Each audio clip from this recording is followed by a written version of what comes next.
Xenian Academy's first years think today is just a normal class, until Professor Jara rolls out a rare mana measuring device with a crystal orb and says the whole point is to find out if a monster is hiding among them. Argon goes first, and the orb shows quality 4 and quantity 17 already above last year's average. Then Furion steps up and hits quality 6 and quantity 20, making the room gasp. But the sleepy kid Damian wakes up, touches the orb, and shatters everyone's pride with quality 9 and a crazy quantity of 67. Now all eyes swing to Asta. He tries to stay low quietly, but the system flashes 10, then spits an error because the threshold is crossed. Asta forces a rerun and fakes a harmless 3 for quality and 15 for quantity. Well, there's a reason why our MC is hiding his real powers. Not too long ago, Asta, who is a troubleshooter mage for the house Declan and in his bid to do so, steals a tome. He is tracked down by assassins, but he takes them all out, leaving the last dude so he can torture and get information out of him. Asta holds the hunter down with his magic power,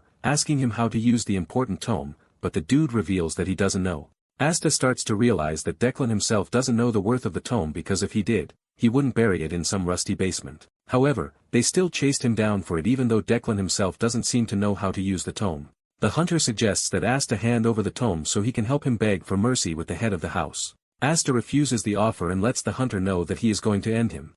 Suddenly a portal opens behind him and he feels a terrifying and overwhelming aura emerge from the portal. The aura turns out to be coming from a cool-looking dude holding a cane. Apparently he is Faren Declan, who is the head of the house Declan.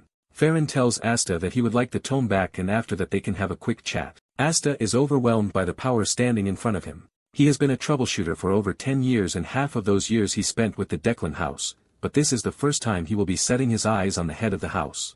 House Declan is the top magical family of the eastern continent and there are rumors that the head of the house is the strongest mage in its history. Asta can sense how dangerous Faren is, but he decides to play it cool. Asta asks Faren if he is interested in taking someone else's loot, which is a shameless act. Faren laughs when he hears this, but Asta is nervous because he knows what it means for the head of the house himself to be present. Asta is forced to admit to himself that Faren has the most overwhelming aura he has ever seen. Faren lets Asta know that he can easily kill him and take the tome from him, but he wants them to have a chat. Faren tells Asta that he would like him to come back to work for House Declan. He promises him that he would forget all of his sins if he comes back and hands over the tome too. Faren admits that Asta has remarkable talent and he doesn't want it to go to waste. Faren is impressed with the fact that Asta is from the Grey Zone, but he has managed to master really effective techniques. Faren sweet talks his offer, telling Asta that he can really soar high if he allows House Declan to help him. After telling him everything he can gain from coming back to the house, Faren ends it with the most important one, which is returning the tome. Just then, Asta tells Faren that he has agreed to his terms and Faren heaves a sigh of relief. However, Asta lets Faren know that he has a condition. Just then, Asta demands the most ruthless thing. He tells Faren to hand over the seat of the house to him and he might consider returning the tome. To show how ruthless he is, Asta finishes off the dude he has been holding hostage. This pisses Faren off and he lets Asta know that he might die because of the path he has chosen. Asta knows that Faren is not wrong, but he still lunges ahead to attack Faren just because he wants to measure the difference in their strength. Faren easily blocks Asta's blue attack with his red shield. Faren then realizes that he needs to teach Asta a lesson for him to realize that they are not on the same level. Standing cool while also aura farming, Faren unleashes a powerful magic blast that sends Asta backwards. Asta almost gets burned by the attack but he luckily escapes. It finally dawns on him what sort of power the head of the house holds. He can't find a single opening to attack him and the moment Faren notices that he is lost in thought, he hits him with another attack. Faren then tells him that there is no need to measure their strengths because he is way higher than him. Asta soon finds himself facing a powerful magical attack that he can't evade. He gets smashed but Faren holds back and he lets Asta know this. He tells Asta that he is not ready to kill him but just wants to talk. Asta then asks him what will happen if he finally agrees to return to House Declan.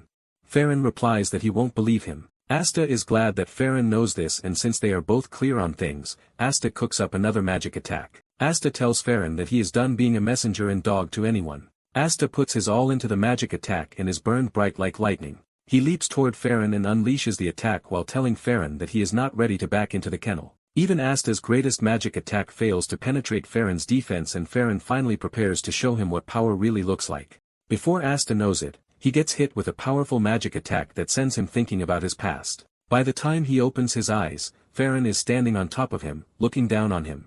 Faren asks him if he has finally seen what true power looks like. Asta admits that Faren is quite strong, and since Faren wants them to talk, Asta asks him if he is ready to allow him to become a troubleshooter again. Faren then tells Asta that he wants him to be more than a troubleshooter. Apparently, he wants him to be the head of the Bongshin family. Asta is shocked when he hears the offer being presented to him by Faren. Since House Declan is powerful enough to even challenge for the throne, Asta figures out that they want him as the head of the Bongshin family so he can swear fealty to them as one of their vassal houses. Asta finally figures out what Faren's real goal is. He reaches into his storage space and brings out the tome. Faren smiles when he sees this, and he tells Asta that he actually wants him and the tome. Faren is glad that Asta is finally making the right choice, but just as he is about to collect the tome, Asta sets it on fire, leaving Faren shocked. Faren is forced to ask him what he is doing, and Asta tells him that he never had any intentions of giving it to him. Faren assures Asta that he is going to die a very horrible death. Asta then reveals that he didn't become a troubleshooter because of money. Apparently, Asta is pissed that one of his teammates got devoured by Declan's young master using forbidden magic. After the incident happened, Declan covered it up. Faren is shocked to hear this, and he figures out that Asta is coming after them because of revenge. Asta clears the air, saying he only wanted justice for his dead teammates.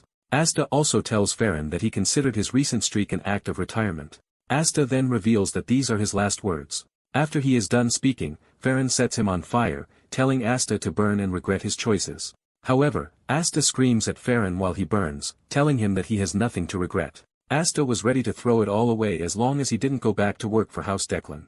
As the flames consume him, Asta considers it freedom, and he swears that if he ever gets the chance to be reborn, he will get his revenge properly. Suddenly, Asta feels something strange, as if time had stopped. Asta is totally confused, but for some reason the tome is still active in his hands. Asta sees magic circles appearing all over his body, and this is the last thing he sees before passing out. When Asta opens his eyes, he finds himself in a trashy area where he is a beggar.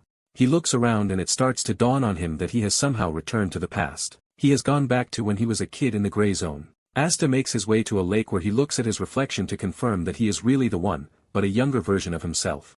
The fire mark on his chest is still, even though he went back in time. He has no idea how he returned to the past, but he is sure that the tome magic was involved somehow. He also figures out that the tome must really be important for the head of the house to have chased him down for it. However, there is not much information about the tome, so he really doesn't know. Since he has returned to the past and been given another chance, Asta believes that it is time for him to succeed in what he wanted to accomplish. He thinks about his mission and objective, which was also his comrade's mission and objective. Asta and his comrade once had a conversation about why they are in the lower class.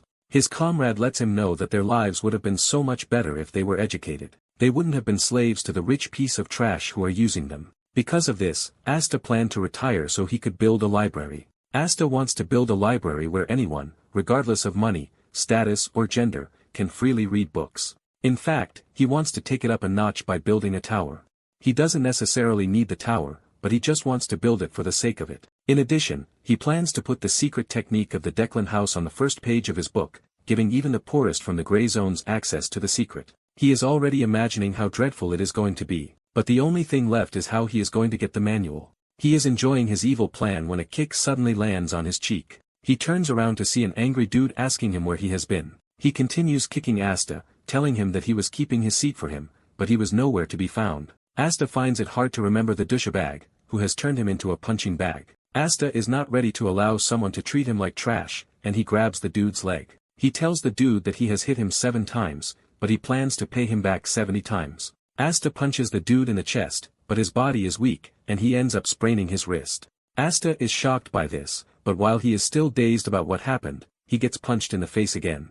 The dude resumes the beating he was handing out to Asta. Asta is moved to tears because of how painful the kicks are. The beating continues until Asta sees an opening, and he pushes the dude into the lake. Before the dude can get back on his feet, Asta makes a run for it. The dude gets out of the water and asks him why he is running away. Asta simply replies that he is not running but making a tactical retreat. He assures the dude that he is going to remember his face. He promises to keep to heart all the hits that he landed on him. Since he was a veteran troubleshooter and the word quit is not in his vocabulary, he will get his revenge. He hides in an alley where he stares at his sprained wrist. He cannot believe how weak his body is because it broke just from throwing a punch. Asta decides to let go of his dream in the meantime and focus on training his weak and trashy body. Suddenly, a kid with a red eye shows up asking Asta if he is hungry. Asta is shocked by this as he asks the boy if he knows him. The boy simply replies that he has no idea who he is. Asta can say that much since the kid looks like a noble's kid. He assumes that he must have fallen from grace during a power struggle. Asta classifies the dude as a walking pretty little bomb. The dude then introduces himself as Damian. Asta is surprised as to why a creepy kid is staring at him and telling him things. He is forced to ask him if he is mentally stable. Damian continues by saying he doesn't have a mom, and Asta completes it by saying he doesn't have a dad since they are in a competition of who is the best orphan. Asta suggests that they go their separate ways because he clearly doesn't want to get himself involved with a ticking time bomb like Damian. Moments later, Damian remains standing and Asta is already creeped out. He is forced to ask Damian if he is leaving or not. Shockingly, Damian tells him that he is going with him. Something in Asta's head tells him to smack the kid. Maybe this will help him return to his senses. However, he simply tells Damian to get away from him. Just then, Damian touches his head because of the injury on it. Damian assures him that he can heal him. With a creepy smile on his face, he casts a glowing magic circle that starts to emit healing particles. Asta initially thinks it is a magic touch, but he soon figures out that he is wrong. What he is looking at is not magic touch, but the light of healing. It is a secret technique of House Blander. Apparently, House Blander fell because of House Declan. Asta cannot believe that he has just gotten himself involved with something quite dangerous. Asta starts to wonder why a Blander kid is inside the gray zone. He figures out that at the current time, the Blander family should still be strong. While lost in his thoughts, Asta calls Damian by his name and he excitedly answers, revealing his other eye, which is green in color. Basically, he has two different eye colors. Seeing the kid's eyes, Asta remembers something very important that he had forgotten. The kid with odd eyes was the one who later grew up as the monster of Blander. He was the mad butcher who won't even die when you try to kill him. After Damian is done healing Asta, he crouches to the ground to count ants like a regular kid, leaving Asta totally confused. Before the regression, when he was still a troubleshooter, he and his comrades got orders from the Declan family to head to the Blander family. Apparently, the Blander family needed help because there was a monster at their estate. When Asta and his comrades were heading there, they believed the monster would be an ogre or something close to that. However, they arrived at the estate to find a gruesome scene. It was Damian tearing people apart like it was nothing. Damian was casting healing magic endlessly, laughing as he fought like a madman. This was where he got the name, the monster of Blander, the butcher, who will not die even when you try to kill him. Asta decides to forget about what he remembered and focus on the present. He wonders why a direct descendant of the Blander family is right in front of him. He is basically the only heir to the house, which makes it weird that he is in the gray zone. Just then, Damian brings up a weird suggestion. He tells Asta that they should eat.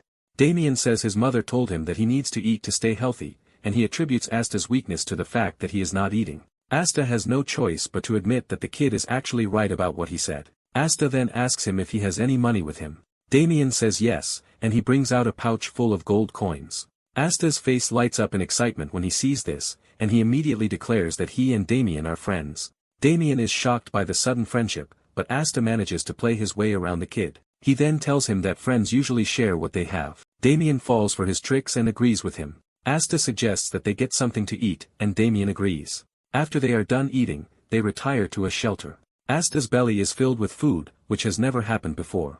Damian reveals his surprise that there is a house above where they eat. He had been sleeping outside, and he suddenly mentioned that he didn't have a dad either. Asta corrects him, telling him that he has a dad, but Damian refuses to agree. Asta then asks Damian if he has a mom, but Damian says he doesn't. Basically, he believes that none of them exist since they are not anywhere near him. Asta finally understands the situation, and he tries to get a grip on it. Asta asks Damian how long he has been alone. Damian then reveals that after he ran away from his family, he has slept 10 times. Asta wonders if Damian is being chased. Since he claims that he has slept 10 times, Asta believes that he has been away for 10 days. Just then, Damian mentions that he took naps, too. Sometimes, he takes naps twice a day. However, the total of the naps he has taken is 10. With this in mind, Asta comes to the conclusion that he has been away from his family for at least 3 to 4 days. Damian acts like a regular kid, and Asta figures out that madmen were innocent at some point. Since Damian is all by himself, Asta decides to act as his nanny and probably form a connection with the Blander family. He knows this will definitely help him when he wants to face off against the Declan family later in the future. However, Asta is still stuck on the dude who hit him 57 times. Before he lies down to sleep, Asta tells Damian not to disturb him because he has something he needs to do. Damian immediately figures out that Asta wants to practice his breathing. Apparently, in Asta's past life, he laid his magic foundation on something basic, which was why he decided to sneak into noble houses to steal spells. He nearly died in these instances, but he was able to acquire several spells like the hardened body spells used by knights. He also got his hands on several others, but it was when he was about to be killed that he finally encountered true power. However, this time around, he aims to be stronger. The spell he wants to learn is Declan's foundational art, the Heavenly Origin Technique. This is a foundation-based art that allows for the accommodation of all attributes of mana. He once memorized it because of research, but he is glad that he can finally use it. It is called the breathing technique, and the moment he activates it, he feels a strong wave of power surging through him as if he is being burned by lava. Even though the pain is much, Asta is determined to endure it. He suddenly sees impurities being burned out of his body. It turns out that the technique is exclusive to high-level nobles, and it forces mana through to burn away the impurities in the circuits. Asta immerses himself in the process, and he soon finds himself submerged in a mana pool. When he finally wakes up from the painful process, Damian has gone to sleep. He is shocked to see that there are no impurities left in his circuit.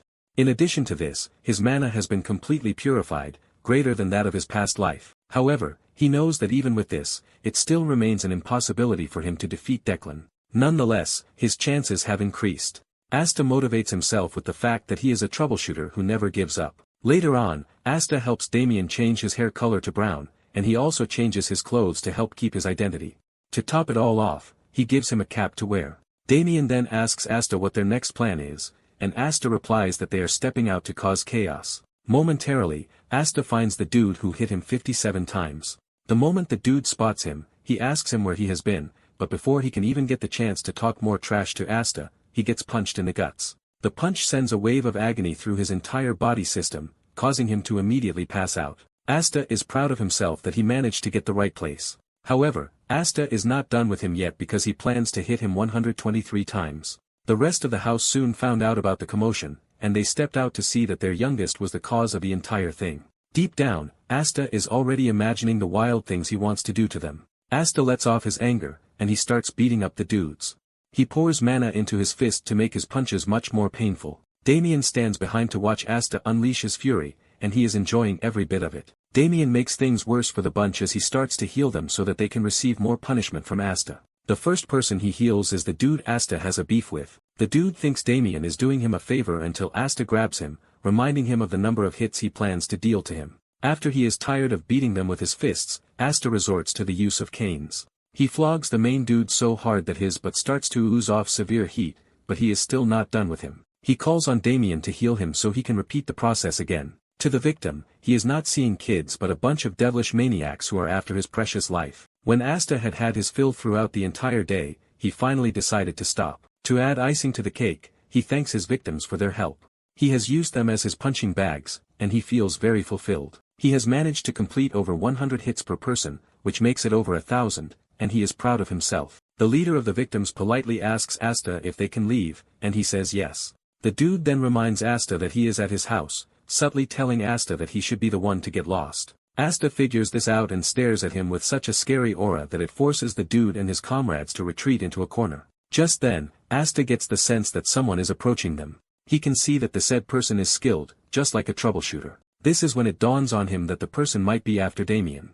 Asta is surprised that they were able to find him, even though he was being careful. Asta realizes that he is in a bad position, but he is not about to sit around and wait to be attacked. Since he was a troubleshooter in his past life, he was forced to face difficult situations. And this is one of them. He gathers all the mana he can and compresses it multiple times. With this, he creates a mana bullet, and he aims it directly at the person charging toward them. He fires the shot, but the dude suddenly makes a knee slide, dodging it before screaming out Damian's name while calling him master. The dude slides over to Damian, and it turns out that Damian knows who he is. Apparently, he is a butler to the family, and his name is Alfredo. He holds Damian tight, but the kid tells him to leave him alone. Alfredo refuses, saying he has to return Damian to the family. Asta just stands behind them, watching the weird scene unfold in front of him. He finally realizes that Damian ran away from his family. After they are done with introductions, Alfredo offers Asta the chance to follow them back to the estate since Damian seems to have grown fond of him. Asta takes a minute to think about the offer. All he knows is that the house is a prestigious family, but he can't truly figure out their true intentions. Nonetheless, he had intentions of forming a connection before, and since the family's territory is on the way to the city, he finds it very convenient. The Zenyan Academy is also close to the area, and since the Academy's library is top-notch, Asta plans to check it out in preparation to build his own library. After thinking it through, Asta accepts the offer. Momentarily, they arrive at the family's estate. Asta steps out of the carriage with the realization that it is his first official visit to the estate.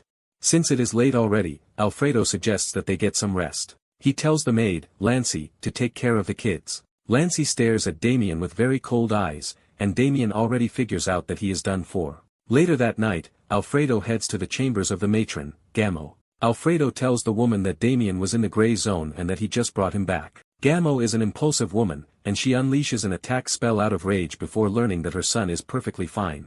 She heaves a sigh of relief, and Alfredo does the same. He obviously knew that it would have been a death sentence for anyone to have hurt Damian. Apparently, Gammo was once called the Blood Witch, and her fury is practically unstoppable. Gammo then commends Alfredo for his hard work. Before Alfredo leaves, he tells Gammo that there is one more thing.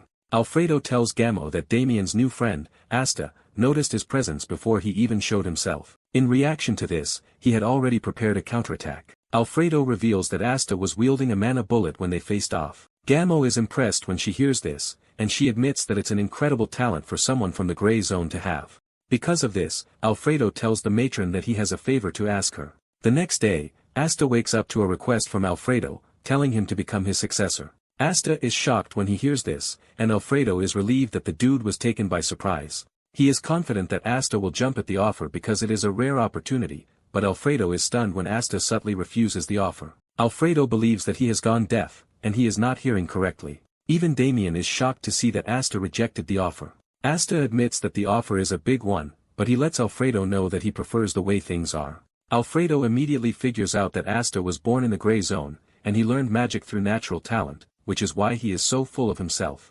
Alfredo then tries to crush Asta's confidence by trying to tell him that the world is very vast and he knows nothing of the dangers that are in the world. Alfredo compares Asta to a goblin in a large canyon, but Asta corrects him, saying he feels more like a wyvern. Alfredo is shocked to hear this, and he decides to show Asta what he means. Alfredo then takes Asta to the butler training house, where the trainees are having their session. Alfredo is proud to show Asta such a grand spectacle. He tells Asta that the kids are all his age, and they have been recognized as the talent of House Blander. Asta stares at the kids and admits that they have undergone precise training that doesn't make them seem like kids. However, he is still not impressed with what he is seeing. Asta tells Alfredo that he can feel their aura, and Alfredo is glad to hear this. He then asks him again if he is ready to accept his proposal because he will get to shine like the kids in front of him. However, Asta refuses the offer again, telling Alfredo that he hates the light. Just then, one of the kids, Winster, raises his hand. Winster tells Alfredo that he has a suggestion. Winster believes that Asta is talentless, which is why he rejected Alfredo's offer. In addition to this, he believes that Asta can't truly grasp how great they are, and he wants to show him. He is basically asking for a duel against Asta, and Alfredo can feel the cockiness in Winster, but he allows it. He asks Asta if he is up for the duel. Asta understands why the dude would want a duel because all the trainees already see him as their rival. He knows that they most likely see him as a lucky dude who just rolled out from nowhere, and he is already getting the offer to become the successor to the chief butler. Asta accepts the duel but asks Alfredo if he can choose his opponent. Alfredo tells him to go ahead. Asta then points to Winster, but he doesn't stop there as he points to 4 other trainees. Everyone is shocked when Asta reveals that he wants a 5v1. Winster cannot believe his eyes, and Asta lets him know that he is free to back off if he is scared. Alfredo laughs when he sees this, and he figures out that Asta has the charge that his successor should have. Alfredo then asks Asta if he is ready to take responsibility for his words, and he says yes. Alfredo tells Asta that he will give him a gift if he lasts 1 minute in the duel, but if he doesn't, he will have no choice but to become his successor. Asta can feel the desperation in Alfredo's voice, but he is not scared of the challenge. Once they are in agreement, Alfredo tells them to step into the ring. The trainee instructor is forced to ask Alfredo if the entire thing is not dangerous. Alfredo admits that it is dangerous, but he needs to teach Asta to stop being arrogant. The instructor is scared because he doesn't want to cause harm to Damian's guest. He walks over to where Damian is and tells him that his friend is in danger. The instructor wants Damian to stop the duel, but to his surprise, Damian is hyped up for the fight. He even wants to join in, but Lancy tells him that Gamma will scold him if he gets involved. Alfredo then tells the instructor to start the match and stop wasting time. The instructor comes to the conclusion that he has no choice since he has tried his best to stop the duel. Lancy notices the instructor's mood, and she leaves the room. Before leaving, she tells Damian not to get involved. Damian smiles, assuring the lady that he won't. The instructor walks up to the kids to explain the rules. He tells them that it is going to be a free-for-all match. He tells them that the duel will only end when one side surrenders. However, he lets them know that he can stop the duel any time he wants. Winster stares at Asta with so much dislike as he prepares to crush him and expose him as a fraud. Just then, the instructor starts the match, and Asta doesn't waste time before landing a mana-imbued punch in Winster's guts. This sends him back in pain as he coughs up liquid. Before Winster knows it, Asta has taken down the rest of the trainees. They are all rolling on the ground in severe pain, but Winster is the only one still standing. Asta stares at him like a villain, and he tells him that he is prepared to give him some of the best experiences he can. Asta says this while rolling mana bullets in his hands. He tells Winster that the first lesson he has for him is to never underestimate the little guy. Winster is already crapping his pants when he realizes that Asta is casually wielding mana bullets. Winster knows what it means to conjure a mana bullet. Asta continues with his lesson, and he tells him that the second one is to stop judging people easily. Asta says this while hitting Winster and his comrades with mana bullets. They all scream in pain as the bullets cause them intense pain, and for the third lesson, Asta tells Winster that the world is vast and bitter.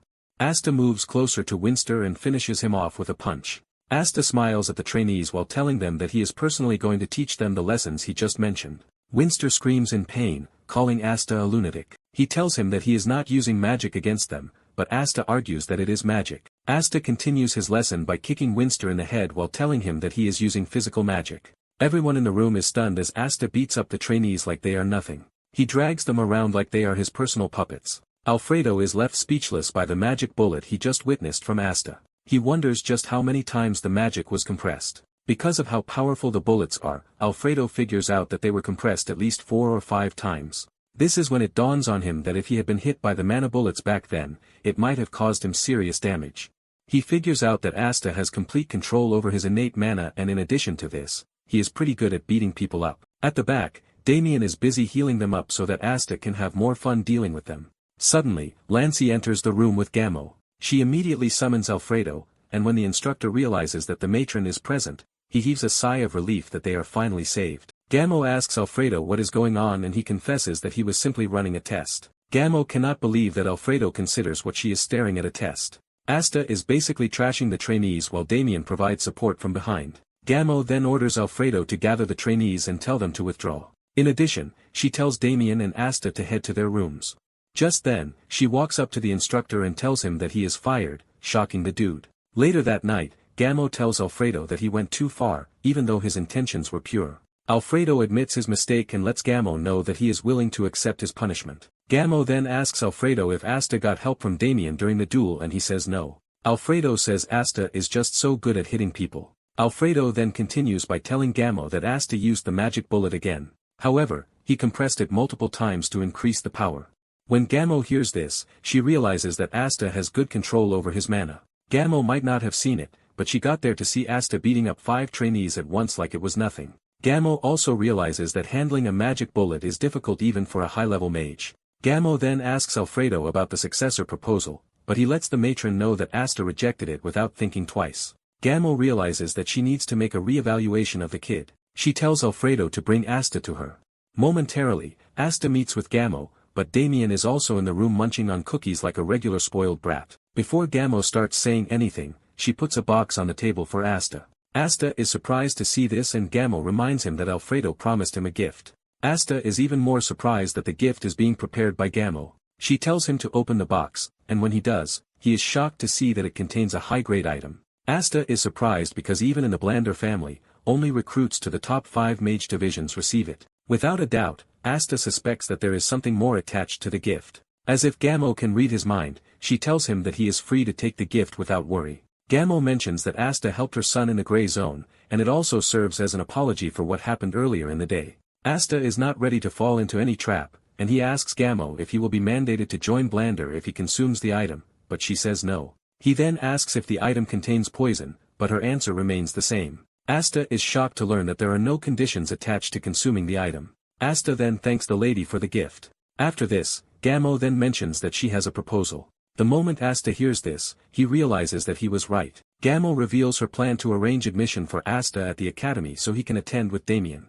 Asta is confused about this, and Gammo mentions that Damian was supposed to go to the academy the year before, but he refused, which is why it was postponed to the current year. However, Gammo wasn't expecting her son to run away the way he did. She can already see that Damian likes Asta, which is why she is asking him. Asta realizes that Gamo is trying her best to make sure that Damian stays at the academy because if she forces him, he will just run away again. In addition, Asta sees it as a rare opportunity for him. Since the academy will provide him with lots of connections, he doesn't think it's a bad idea. He knows it's a good idea, but at the same time, he feels like having a leash on him. He then decides to tell the lady that he will think about it. Gamo is fine with his decision, and she lets him know that she will be waiting for a reply.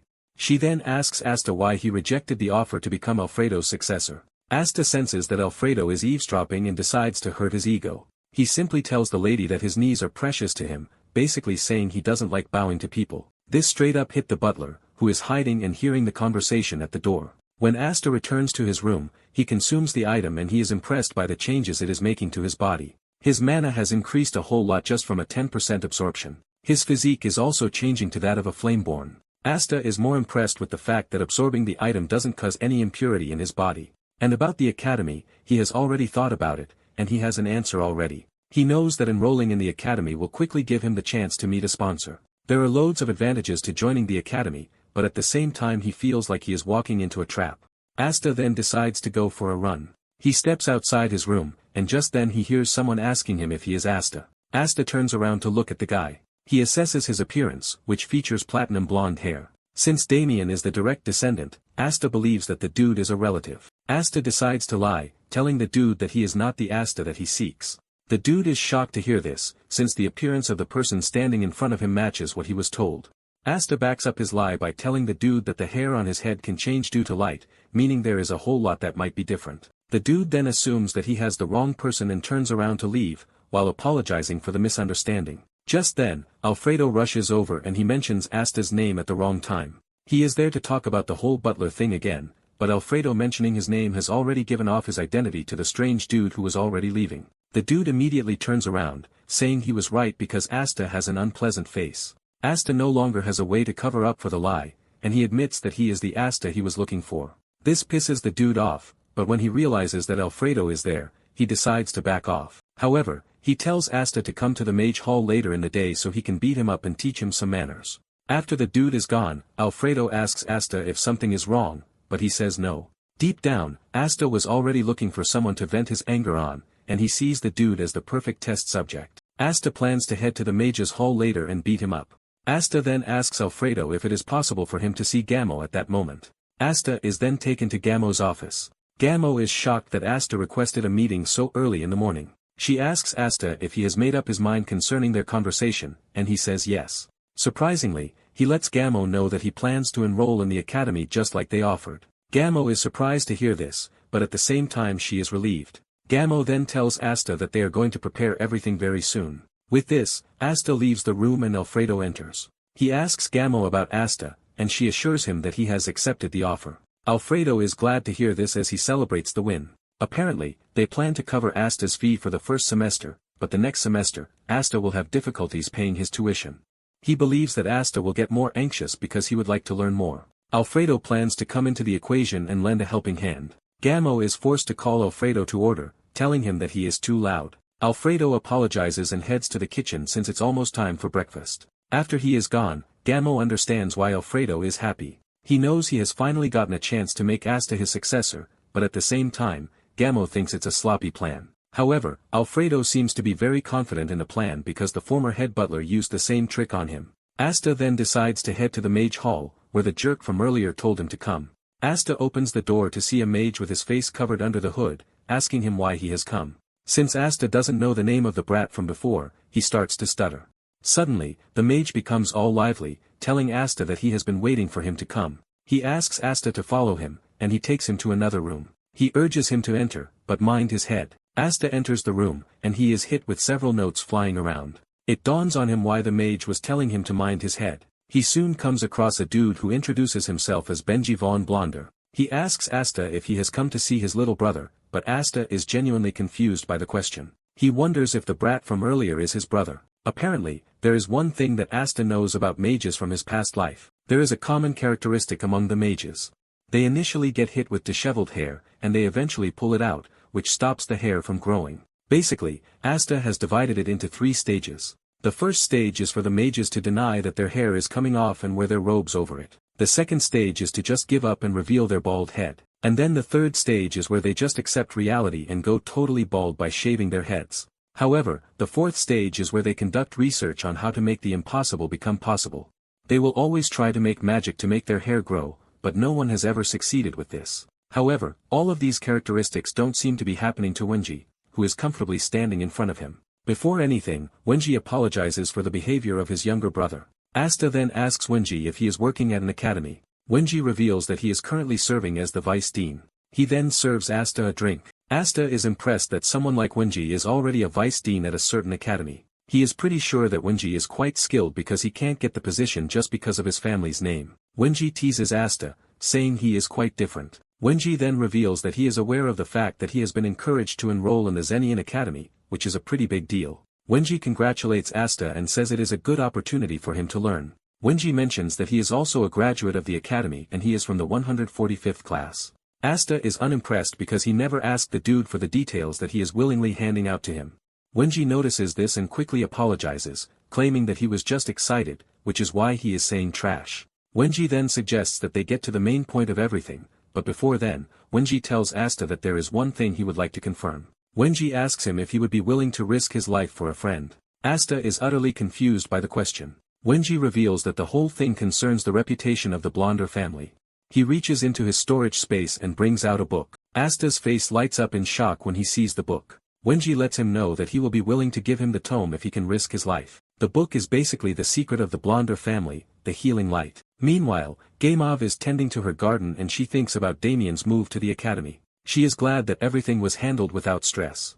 She also thinks of Asta as a good friend to Damian. She knows that Asta's nature is good, even though Alfredo says he can be a bit of a jerk sometimes. Gaimov is not worried about this since every kid has a shameless side. Gaimov is pretty much glad that even after Asta learned of Damian's background, he didn't change towards him. Gaimov knows that people like Asta are quite different, which is why she wants him by his side always. Nonetheless, Gaimov knows one bitter truth. She knows that Asta is like a free bird who will not allow anyone to cage him. However, she plans to think of the many ways that she can keep Asta close.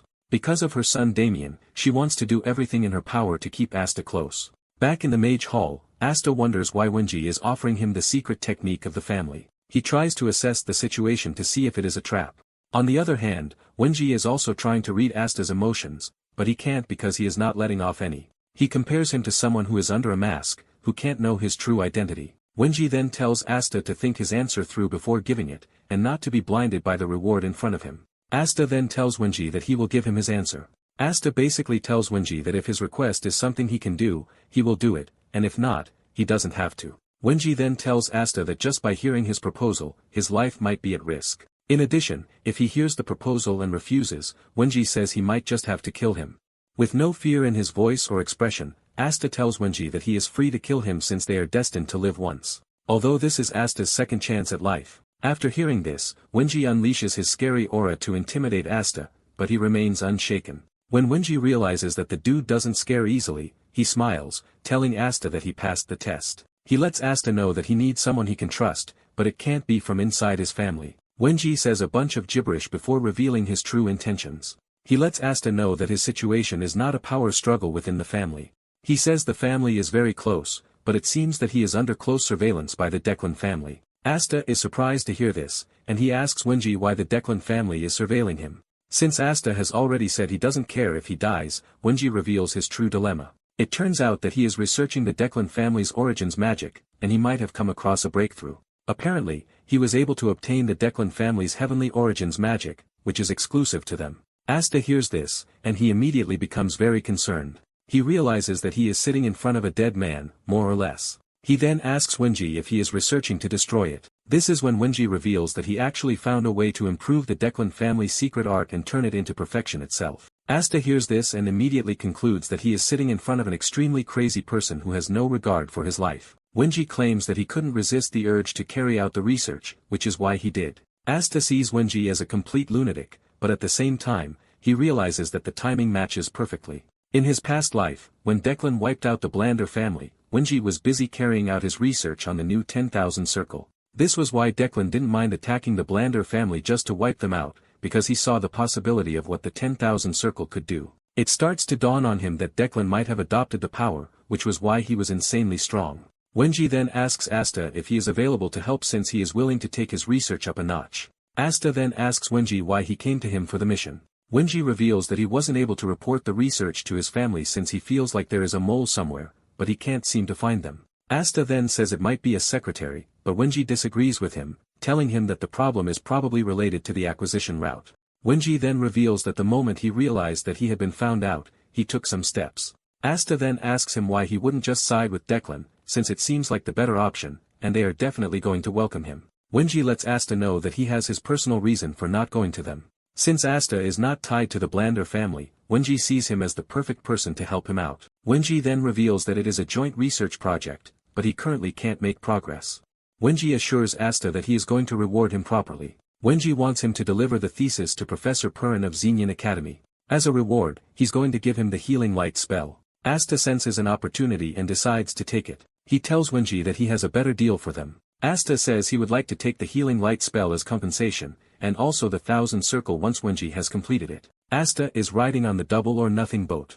When Wenji hears this, he admits that Asta is truly a shameless jerk. Since the mission is critical, Wenji has no choice but to say yes. He assures Asta that he will give him the spell once he completes it. However, Wenji lets Asta know that he has one condition too. He would like Asta to help him out before he completes the entire thing, and Asta assures him that he has no problem doing that. While collecting the thesis from Wenji, Asta teases him that he doesn't know how to read, but he switches it up, letting Wenji know that he is only messing with him. Asta then asks Wenji if Professor Faren is someone he can trust. Wenji reveals that he and Faren were schoolmates from the academy, and they have always been rivals. They always try to best each other in everything, but the rivalry ended when Wenji returned to the family. Asta cannot believe that he is going to meet another lunatic like Wenji in the academy. When Asta gets to his room, he receives a bunch of books from Wenji. He also adds a letter to it. In the letter, he lets Asta know the order in which he will study the books to properly help him cultivate his knowledge. Without wasting time, Asta starts to organize the books, and he admits that Wenji is a genius. Asta then starts to write down his list of book sponsors, and on top of the list is Wenji. Asta plans to put the healing light book in the tower when he finally builds. This will give everyone the chance to read it, but he knows that he has to discuss this with Damian later on. He plans to use the friend's privilege to get Damian to do it. Asta is already proud of what he wants to build as he aims to get people to learn magic. He considers his meeting with Wenji a very crucial one. On the other hand, Wenji is also glad that he met Asta as he seems like a useful person, whom he has gained interest in. In addition to this, he is impressed with the fact that Asta was not scared of death. It was only a threat, but the fact that Asta showed no sign of fear made him more interested in him. Wenji can clearly see that Asta's eyes were those of someone who doesn't fear death. Wenji is glad that he found someone useful and not the usual pigs he has been working with. Wenji can also sense that Asta is hiding a lot of things, but he considers this a good thing. He basically sees Asta as someone who shares the same dream as him. Soon afterward, Asta prepares himself for the academy. He packs his things and puts on the academy uniform. Lancy comes to his room to pick him. She tells him that he will have to go through a simple document registration when he arrives at the academy. Lancy then reveals that he and Damian will be exempted from the entrance examination. Lancy compliments his fit and lets him know that it suits him well. Asta acts like a true gentleman and thanks the lady for the compliment. Asta thinks about the exemption that he and Damian got and realizes that it is a thing for the prestigious families. It is referred to as special admission, and Asta is glad that he got it too. Asta arrives at the carriage to see Damian and his mother waiting for him. The lady tells the boys to stay safe at the academy, and Asta acknowledges this. Gamo also lets Asta know that she is praying for him to achieve the results that he desires. Asta smiles, thanking the woman for this. Deep down, Asta is aiming to achieve his results without doubt since the academy provides a load of opportunities, and Asta is looking to grab everything. He is also looking forward to meeting his beloved classmates. On their way to the academy, Asta checks out the light spell book that Wenji gave him. He is impressed by the interpretations of the book because he made it simple. Apparently, each noble has a way of interpreting the techniques, but compared to the other versions, Asta believes that Wenji's interpretation works with Declan's celestial principle. Momentarily, they arrive at the academy. Asta stays by the window to look at the popular Zenion Academy. Lancy then tells them that they have reached the end of the carriage service. According to the teachings of the founding principle, during admission, regardless of status, all students must walk on foot. Lancy lets them know that they have finally reached where they are going to separate, and she wishes the kids a good time at the academy. After stepping out of the carriage, Damian grabs Asta and tells him that they need to hurry to the entrance to the ceremony because Lancey told him that there might not be seats left if they get there late. Asta is shocked to hear this since the entrance ceremony is not some village theater with first come, first served seats. Just then, it dawned on him that it was Lancey who said it. He easily figures out that Lancey said it as a bait to make sure that Damian doesn't drag his feet. Asta then decides to play along, even if it is just for once. They soon arrive at the hall where the ceremony is taking place, and Damian is blown away by the number of people there. Even though half of the hall is empty, Damian still believes Lancey's words that they wouldn't have gotten seats if they had come late. Asta cannot believe that Damian is still dumb enough not to know that he was being tricked. Asta then brings out their seat reservations to check where they are supposed to sit. Damian points to a place in the hall and suggests that they sit there, and Asta is left confused. He can't seem to wrap his head around the fact that Damian is excited to be in the academy when he was the one running away before. Suddenly, Damian runs into another student, a tall, giant dude named Esther. The dude looks down on Damian like he is some sort of bug. Asta then helps his friend up, asking him if he is fine. Damian assures Asta that he is fine and blames the entire thing on the fact that he wasn't watching where he was going. Damian and Asta are about to leave when Esther stops them. It turns out that Damian had smeared saliva on his clothes. Asta is still trying to figure out the entire thing when Damian rushes over to the dude to help him clean the saliva while adding more saliva to it. This makes Esther even angrier, and he throws a punch at Damian's face. However, Asta manages to block the punch before it can reach Damian. Asta tells the dude to stop with his tantrum before he makes a mistake. Esther angrily asks Asta who he is, and Damian replies that Asta is his friend. Asta agrees with this, and it finally dawns on Esther why Asta helped Damian out. However, Esther tells Asta that he is about to regret his decision. Asta already knows where the entire thing is going, but he doesn't mind. He figures out that Esther is willing to settle the fight with his fists, not words. This soon catches the attention of the other students in the hall.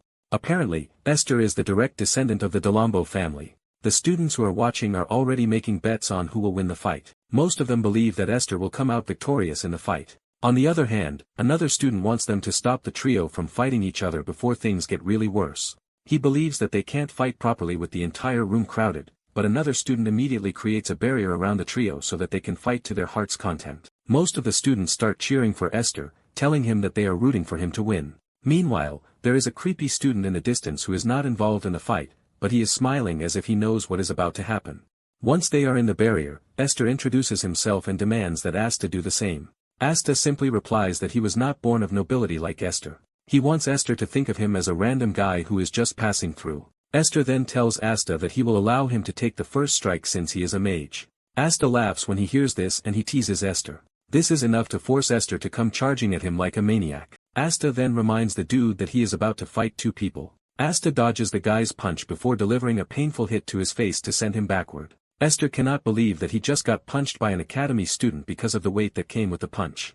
He starts to wonder if Asta is truly a magician. Suddenly, Esther realizes that Damian has cast a healing spell on him. He wonders why Damian is doing this, but doesn't know that he is about to suffer the most brutal thing in his entire life. He is lost in his thoughts when Asta reaches him and sends another punch to his gut. Before Esther knows it, several blows are landing on his body.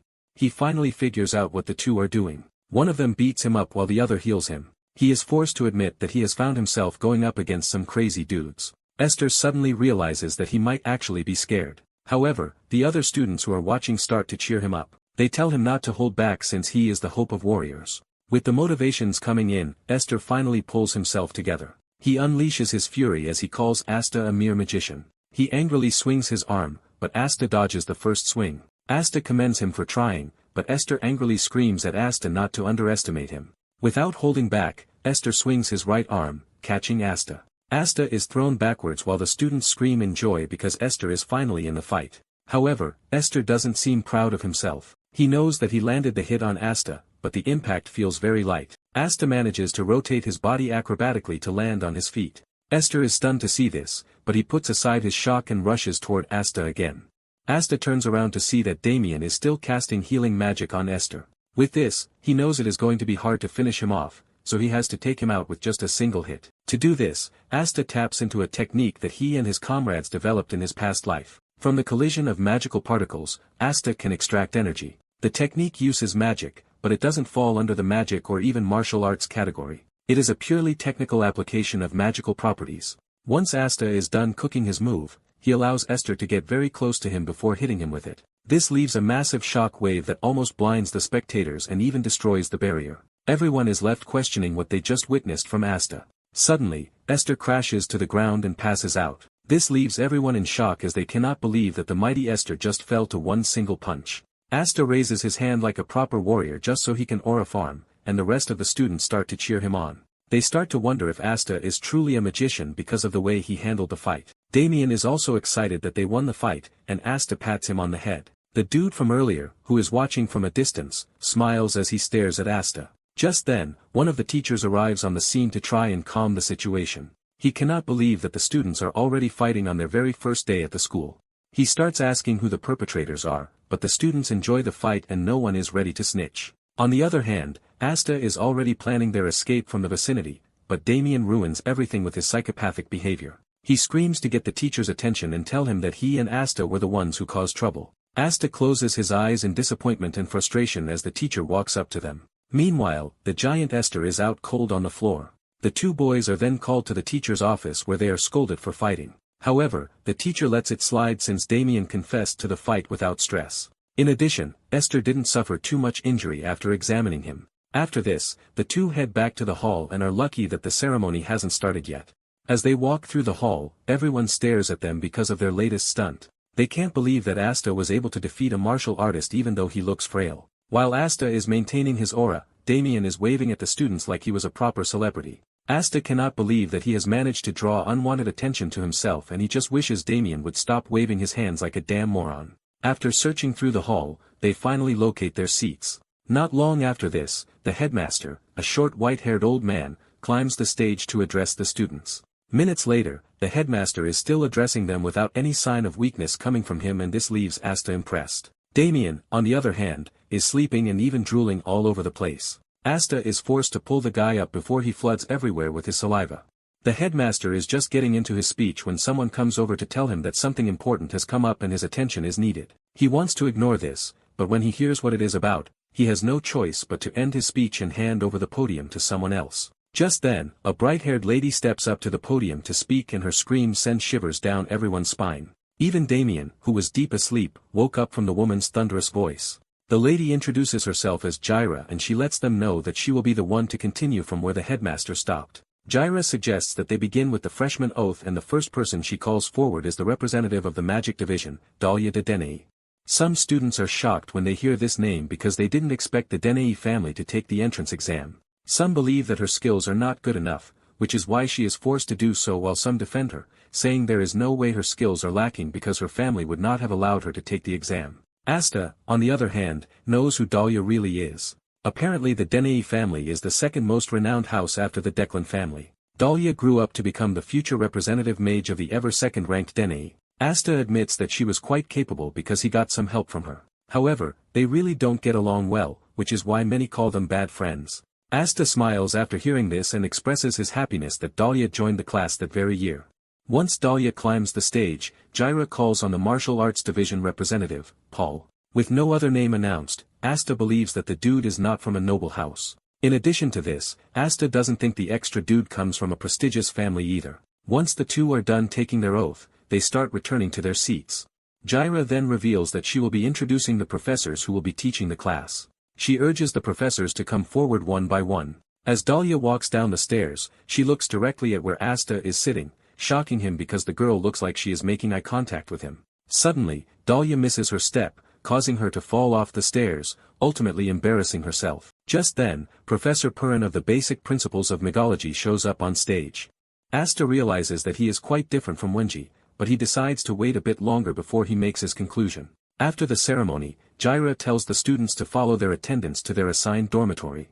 Damian finally wakes up, and Asta decides to prank him, telling him that he has been expelled after they caught him sleeping. Damian hears this and screams out his lungs without any care. Asta almost regrets his decision to prank him as he heads to his dorm because he wasn't expecting Damian to scream the way he did. Asta finally makes it to his dorm room, and he is impressed by how good-looking it is. In the corner of the room are living supplies to make things easier for the students. Just as he is putting his things in order, his roommate, Paul, shows up in the room. Asta is surprised to see Paul looking so cold, as if he doesn't care about anything. Paul then opens his mouth, telling Asta that it would be good for them to live quietly because he is not in the business of making friends. Paul assures Asta that he doesn't care about what he does or his business as long as it doesn't affect him. In fact, he would prefer if they could stop speaking after the introductions, and Asta, being one who is never scared of anyone, engages in a stare-off contest with Paul. Asta remains silent, and this triggers Paul, who demands to know why Asta is not giving him an answer. Deep down, Asta is thinking about just how proficient Paul can be because it is said he entered as the top student. Asta decides to test him, and he makes a fake charge toward him to see his reaction. Paul reaches for his sword immediately, and Asta notices that his stance is pretty good. In addition, his sword placement also shows that he knows what he is doing. Just then, Asta hears Damian's voice calling him from outside. Asta smiles like he didn't just do anything, and he tells Paul that he is free to do whatever he wants. Since they are both minding each other's business, Asta teases Paul, saying he might start singing past midnight. After riling Paul up and leaving him confused, Asta steps out of the room. Asta meets with Damian, who excitedly asks him who his roommate is. Asta replies that he doesn't know, shocking Damian.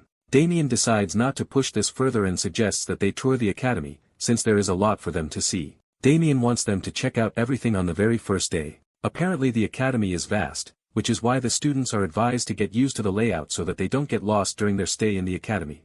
Even though it sounds stressful, Asta is up for it since there is something on his mind, too.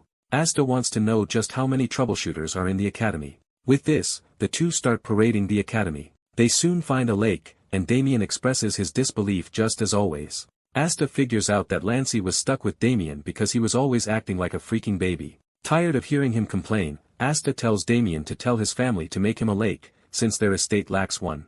Asta explains that all it takes is digging the ground and pouring in water. Damian is intrigued by the idea, and he excitedly reveals that he would tell his family to make the lake even bigger than the one he is currently staring at. Thinking of what name to give the lake, he comes up with blood, sweat, and tears. They soon find a cool-looking statue, and Asta tells Damian to inform his family to make one for him, too. Asta continues filling his head with several ideas, and he even suggests that they make it in the form of a dragon because the scales will be gorgeous. Back home, Lancey is getting some really weird vibes, leaving her to wonder what might be wrong.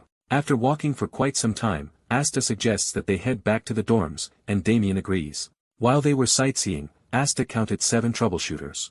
He decides to factor in the troubleshooters that he hasn't identified to make everything 10 in total. With his calculations, he figures out that Perrin's laboratory is in the second magic hall. He quickly puts 2 and 2 together to figure out that the troubleshooters are after Perrin. Since Declan already figured out that Wengi has allies, they would have started suspecting Perrin, since he is in the area. Asta was wondering why they were not following Perrin, but realized that they had made their move just on time. Asta decides to take matters into his hands to know to what extent the troubleshooters know. Asta puts himself in the perfect position to hear 2 troubleshooters speaking.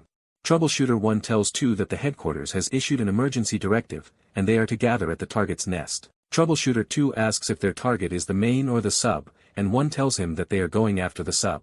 They plan to deliver their objective to the sub target by midnight. Troubleshooter 2 figures out that since Wengi has made his move, Perrin is their target. However, the troubleshooter is worried about the school professors, saying they are not a match for them. Troubleshooter then explains that Declan himself won't be coming, but before he starts shitting himself, he lets 2 know that the fire demon, Callahan, will be joining them. This shocks 2 because Callahan is the vice leader of Declan's mage corps, the Red Jewel. This basically means that their operation is covered, and this tells them that Declan is ready to do anything for the mission. At the same time, it means the troubleshooters are at risk, because they would sacrifice just to make sure that the mission succeeds. Even though the 2 are worried, they have no choice but to do their job. The 2 move away from their position to join the rest of the team, just to make sure that they have the numbers in case they need. Unknown to them, Asta heard everything they talked about, and he is surprised that Callahan of all people is also coming on the mission. Asta remembers that Callahan is not a small fry that should be taken lightly because back when he was still a troubleshooter, Callahan was already in his prime. After the Declan family staked their survival on a battle against the Blander family, Callahan remained loyal to the crumbling house, which shows his level of devotion. Though he is currently dangerous, he entered his prime after the war with the Blander family. He basically carved his name into history as a war mage, using his deadly fire that is pretty unstoppable. Since Callahan will be coming, Asta figures out that it is important that he captures him. He remembers that Callahan's magic is one of Declan's flame arts. Even though the risks are pretty high, Asta believes that the reward outweighs the risk. Asta is pleased with how things are going his way. However, something important remains, and this is the fact that the thesis that they are all looking for is with him, not Perrin. Since the troubleshooters are still going after Faren, he starts to wonder if the thesis he has is fake. This also tells him that the thesis being delivered that very day is nothing but fake. Later on, in the dorm, Paul dresses up and it turns out that he is one of the troubleshooters. He thinks Asta is sleeping, but unknown to him, the Asta he is looking at is nothing but a dummy. Faren is in his study when he senses the presence of the troubleshooters because they encroached on his territory. He wonders why the troubleshooters are so bold to enter the academy. Just then, it dawns on him that the troubleshooter approaching him is a mercenary, and surprisingly, it is Paul. He is able to easily recognize him through his aura, and he gives him a piece of advice, telling him to refine his ether's traits next time. That is, if there will be a next time for him. Paul then passes an envelope to him, and Faren finally figures out that it was Wenji.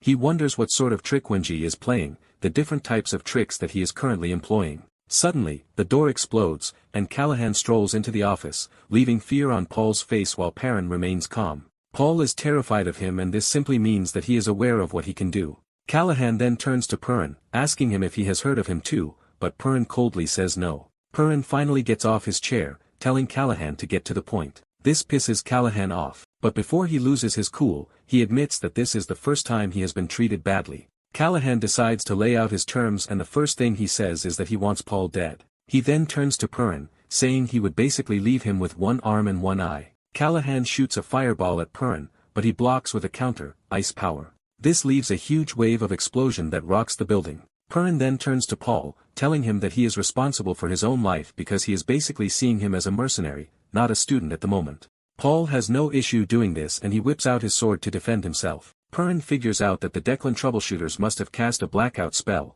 which is why no alarm is going off, which means Faren is basically stuck with Paul. Callahan spots the envelope on the table, making it known that it is exactly what he came for since it was sent to Faren by the Trash Blander family. Since Faren will not be handing over the envelope, Callahan decides to let it all out. He unleashes a powerful flame spell that leaves the ground shaking, but Faren keeps his calm to make sure his ice powers are active to counter whatever Callahan throws at him. Just then, the other troubleshooters start to move in, and Faren finally decides to get serious by unleashing a devastating strike that almost crumbles the building. Meanwhile, Asta is watching from afar, and he realizes that things are getting pretty serious. Excited to see some action after a while, Asta puts on his mask, saying he is not Asta at the moment, but Troubleshooter 1. Asta clenches his fist to pray to the moon and asks it to grant him the strength to be a good troubleshooter that day, even though he has not been the most righteous. After his prayer, he leaps toward the battlefield where the affected building is already caving in. Callahan, on the other hand, is having a blast inside the building. He is surprised that, with everything he has done, Paul is still alive, and he commends him for this. Deep down, Paul knows that he would have been dead meat if he weren't wearing the protective talisman that Wenji gave him. He didn't even know it was a protective talisman, and he considers himself lucky for having it on. Faren speaks to Paul in a very cold tone, telling him to get out of the way, as he unleashes a powerful ice blast to rival Callahan's fire blast. Faren then pats Paul on the shoulder, saying he has done well so far, which means he can actually trust him.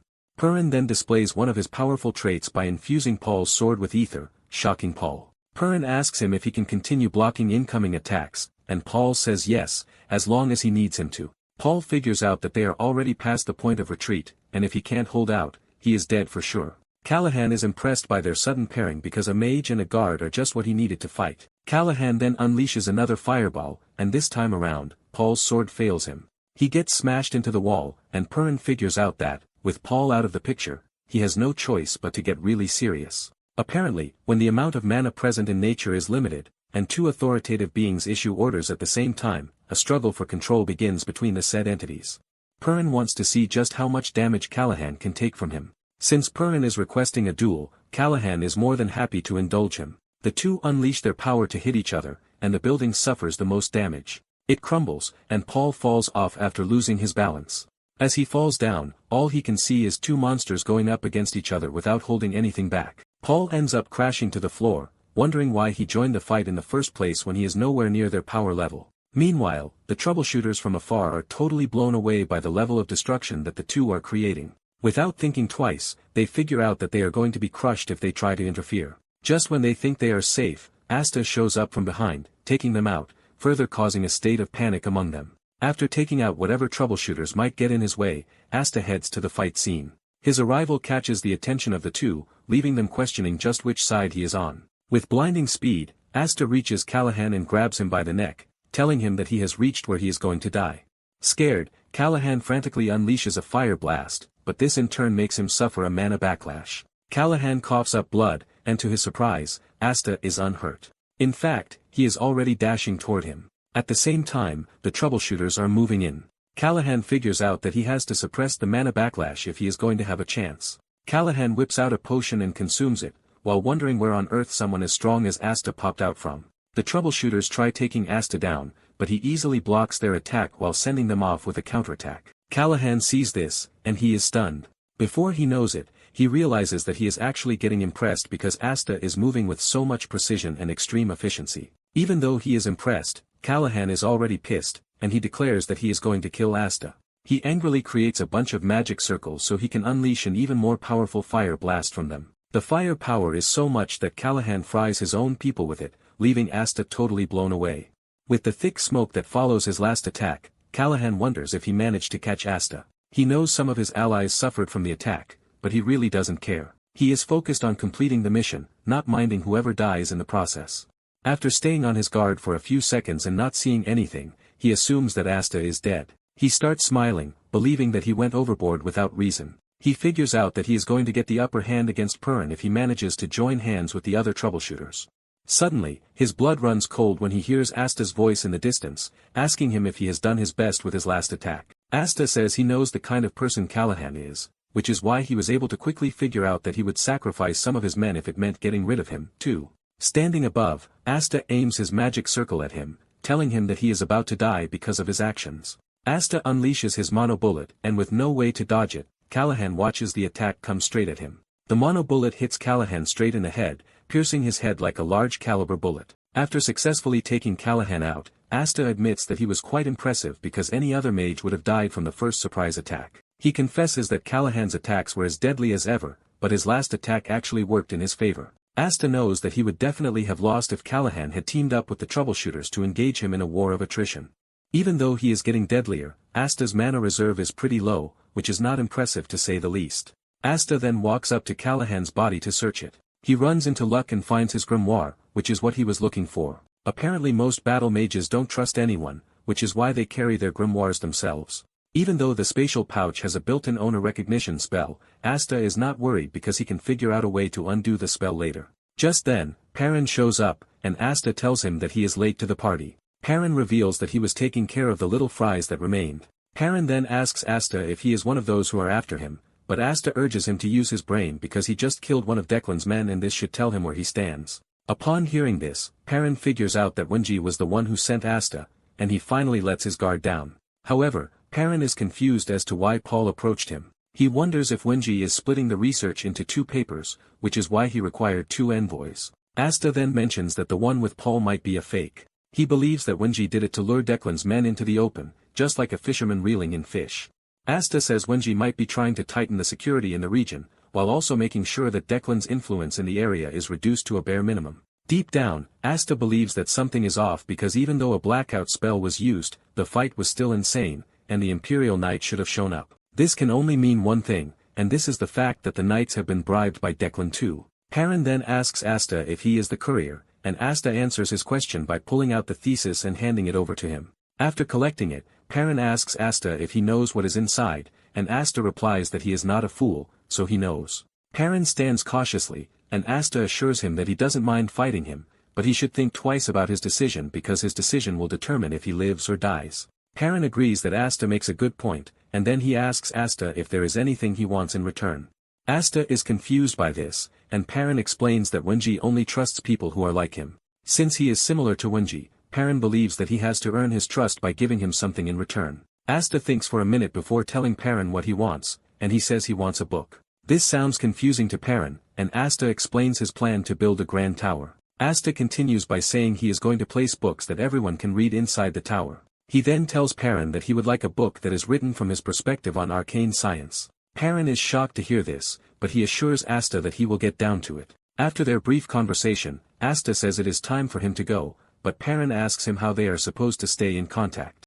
Asta then brings out a communication crystal, and he hands it over to Faren. He tells him that the 2 halves are linked. Therefore, if one breaks, the other shatters too. He tells Faren to break one shard to call him, and then break more than one if there is trouble. After explaining how the crystal can be used, he vanishes into thin air. Not long after this, the Imperial Knights showed up on the scene to secure the area.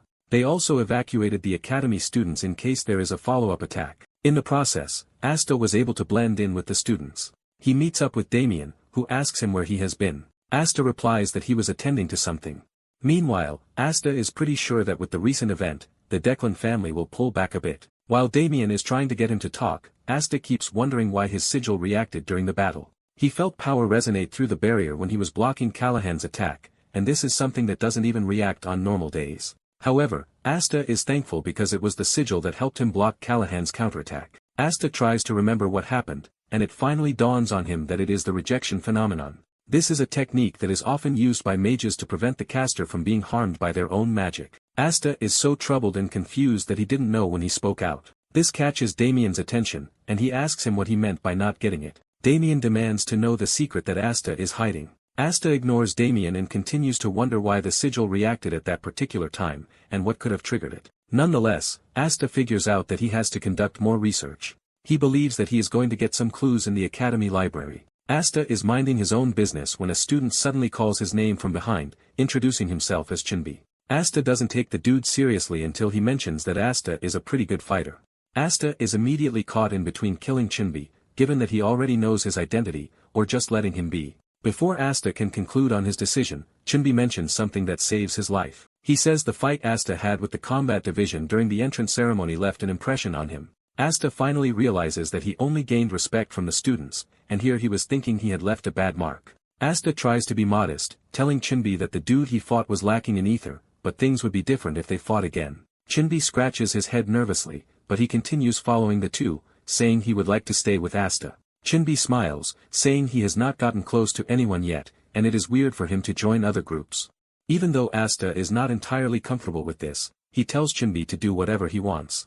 Chinbi is glad to hear this, because he was expecting Asta to push him away. Chinbi wastes no time triggering a series of conversations with Asta, giving Asta some sense of sanity because he has been dealing with lunatics since he returned in time. Basically, he had even forgotten what it feels like to be normal. To seal off normal life, Asta believes that he has to fully settle into the academy. On their first day of lecture, Damian is already complaining of how sleepy he is. Momentarily, Chinbi shows up too. Chinbi cannot believe that they are required to attend class after all the chaos that happened the day before, and Asta agrees with him, saying it is harsh.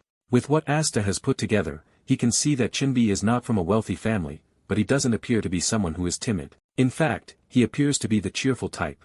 Just then, Chinbi mentions that their M3 homeroom teacher is Professor Jara. Asta is confused as he hasn't heard the name before, and Chinbi explains to him that Jara is a big shot. Apparently, she once single-handedly slaughtered a horde of trolls. Just then, Jara enters the room and Asta immediately remembers her from the entrance ceremony. Jara stands in front of the class and she reintroduces herself. She tells them that the chaos that happened at the school the day before has nothing to do with them, and they are all free to continue learning. Jara tells the students that before anything else, they are going to be undergoing a mana assessment test. This test evaluates both the quantity and quality of their mana. Jara then asks them which they think is the most important. One of the students, a girl named Argon, raises her hand to answer the question.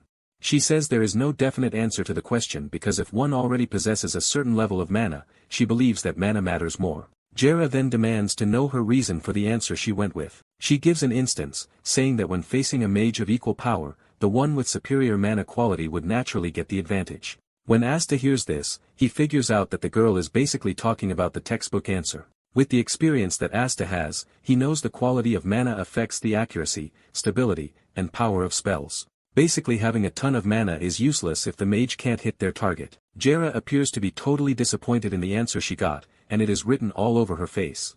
She then demands to know Argon's family, and she answers that she is from the Baron Pelham's household. Jara looks absolutely disgusted, saying she already thought the same thing.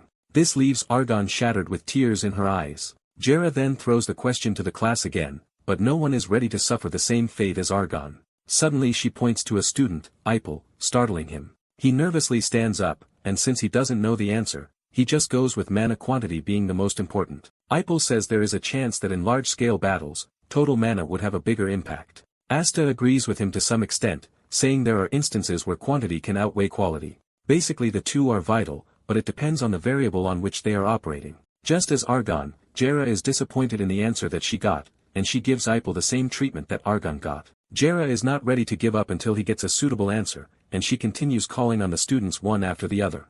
The class is already mumbling about how annoying she is because she is stressing them out on the first day of school. On the other hand, Asta is already thinking of what answer would pass Jara's question. Just then, Jara mentions that she has already heard everything that needed to be said, and she admits that they were all close to the answer. In fact, there was no correct answer from the start, and she wasn't looking for a correct answer. Jara then asks them if the answer they gave her was truly from their hearts, or if they were just trying to say what she likes to hear. Jara reminds them that a mage is not allowed to lose their conviction, no matter when or where. In addition, they must not be swayed by temptation, and they must have the strength to uphold their will to the end. She then asks them that with the answer that they gave her, if they can call their mindset that of a true mage. Jara tells them the most important thing, saying they have to become true mages. With this message passed across, Jara urges them to keep the message close to their hearts. In the end, Asta realizes that he was right, and he concludes that the lady has a really weird way of teaching. Once it is time for the mana measurement test, the first person she calls is Argon.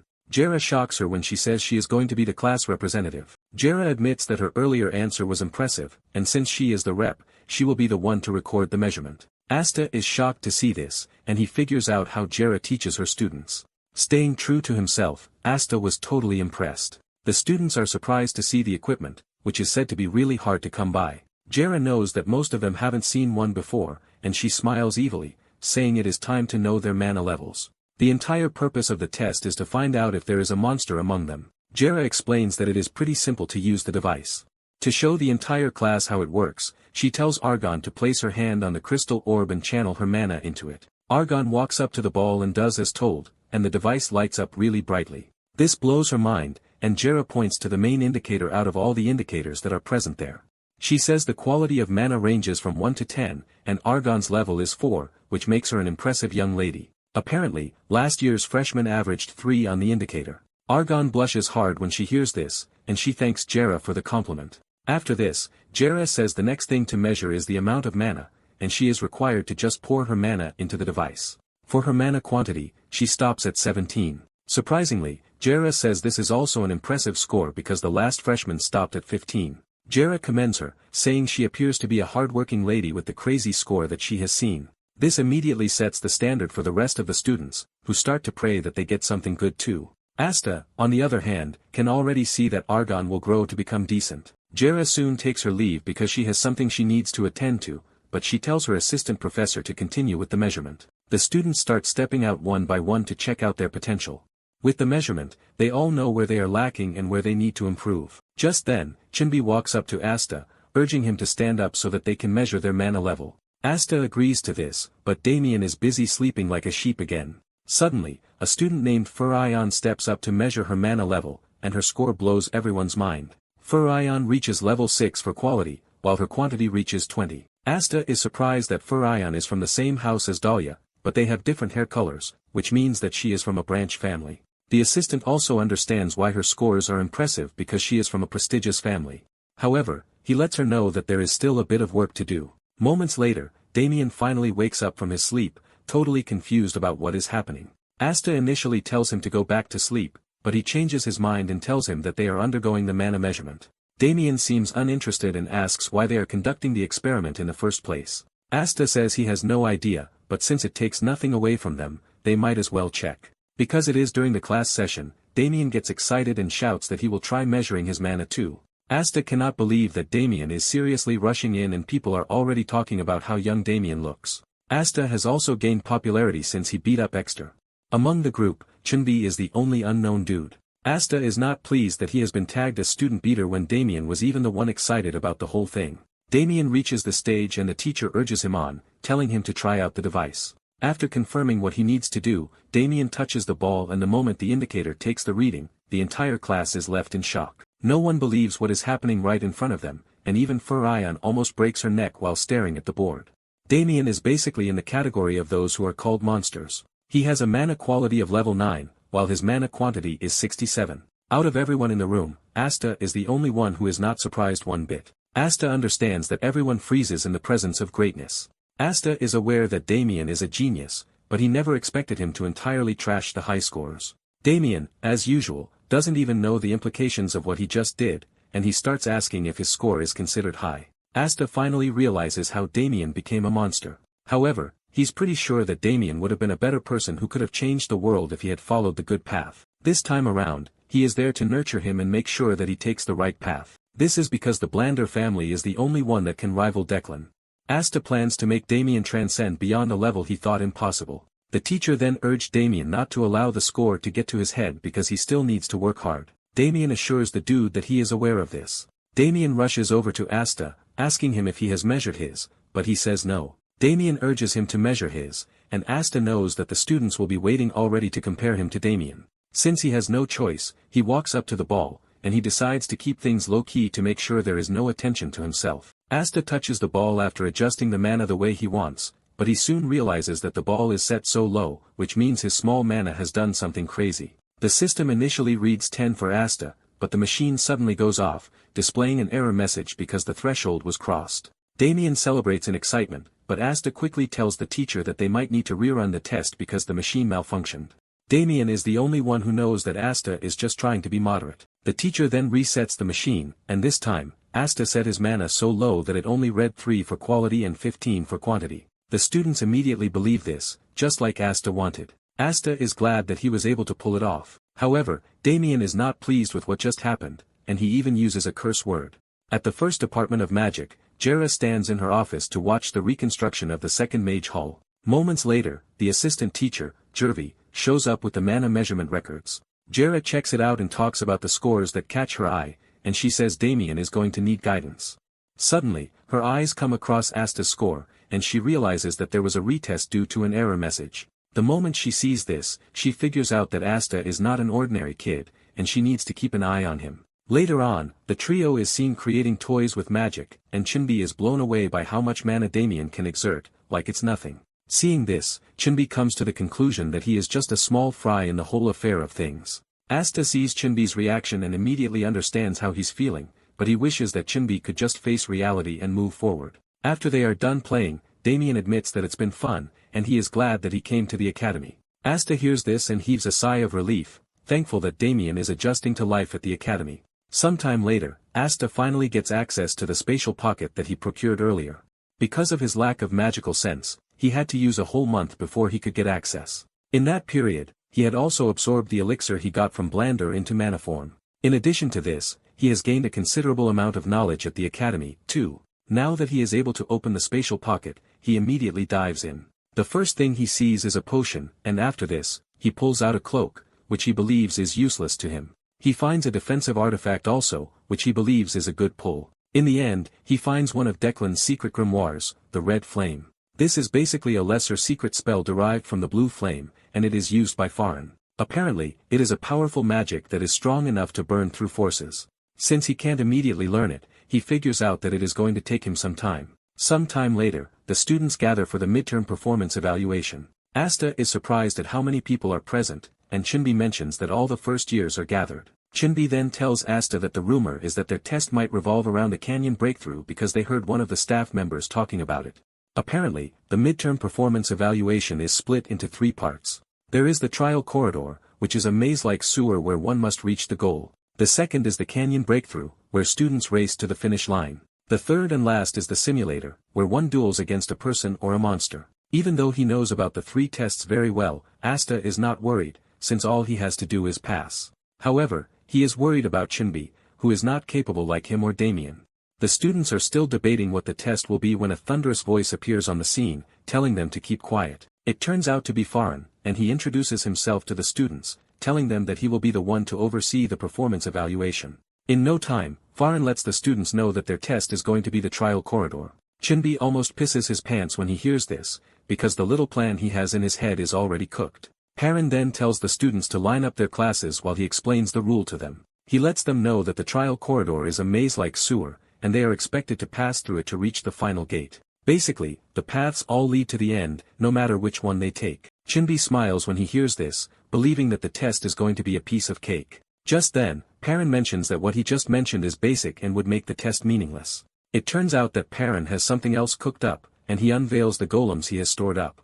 Chinbi freaks out when he sees the golems because he can't believe that they are now using golems in a performance test. Faren mentions that the golems might be slow and dull, but they are still tough given their current level. However, their cores are exposed, and their durability has been adjusted, so this should give the students the upper hand. Nonetheless, Faren warns them that the golems will easily catch up in a closed space. Faren can see the reaction on the students' faces, and he is disappointed. However, he is convinced that there are some students with potential among them. After taking a good look, he assesses them, and he believes that Damian is not among the top contenders because he looks really dull. Faren continues to speak his rule, and he mentions that the golems are there to be gatekeepers, which means it is left for the students to defeat them or move past them. He then reveals that each of them will be given a test bracelet that has a protective power similar to a force field. He lets them know that the moment their force field breaks, they are disqualified, and the golems will ignore them from then on.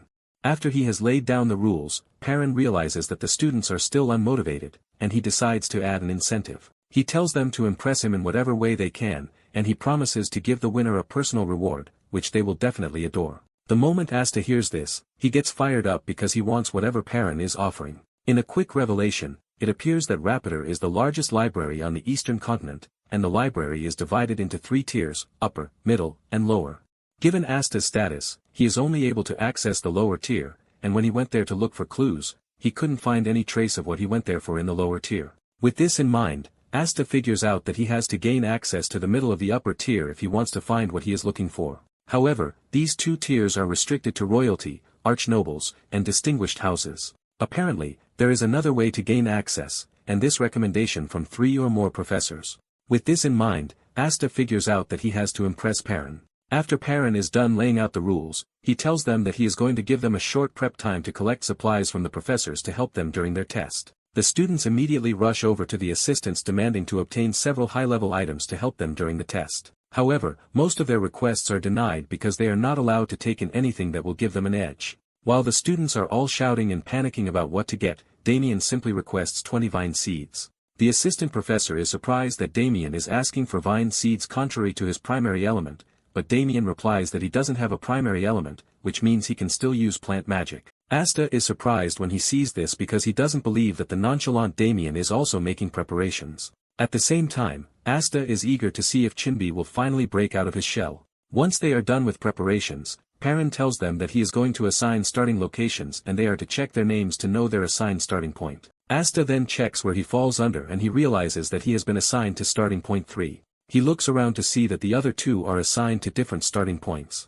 In Asta's group, he realizes that there are 6 other guys there and he doesn't even know their names. Moments later, Asta is approached by an arrogant dude who is accompanied by 2 of his lackeys. He introduces himself as Daib and tells Asta that he has a proposition for him since he is not bad with the blade. Asta tells him to go ahead and Daib reveals his interest in buying the bracelets of students who get eliminated. He tells Asta that he is ready to pay 30 gold coins each. He mentions that he, Asta and his 2 friends are off the list, which means he is ready to pay 90 gold coins.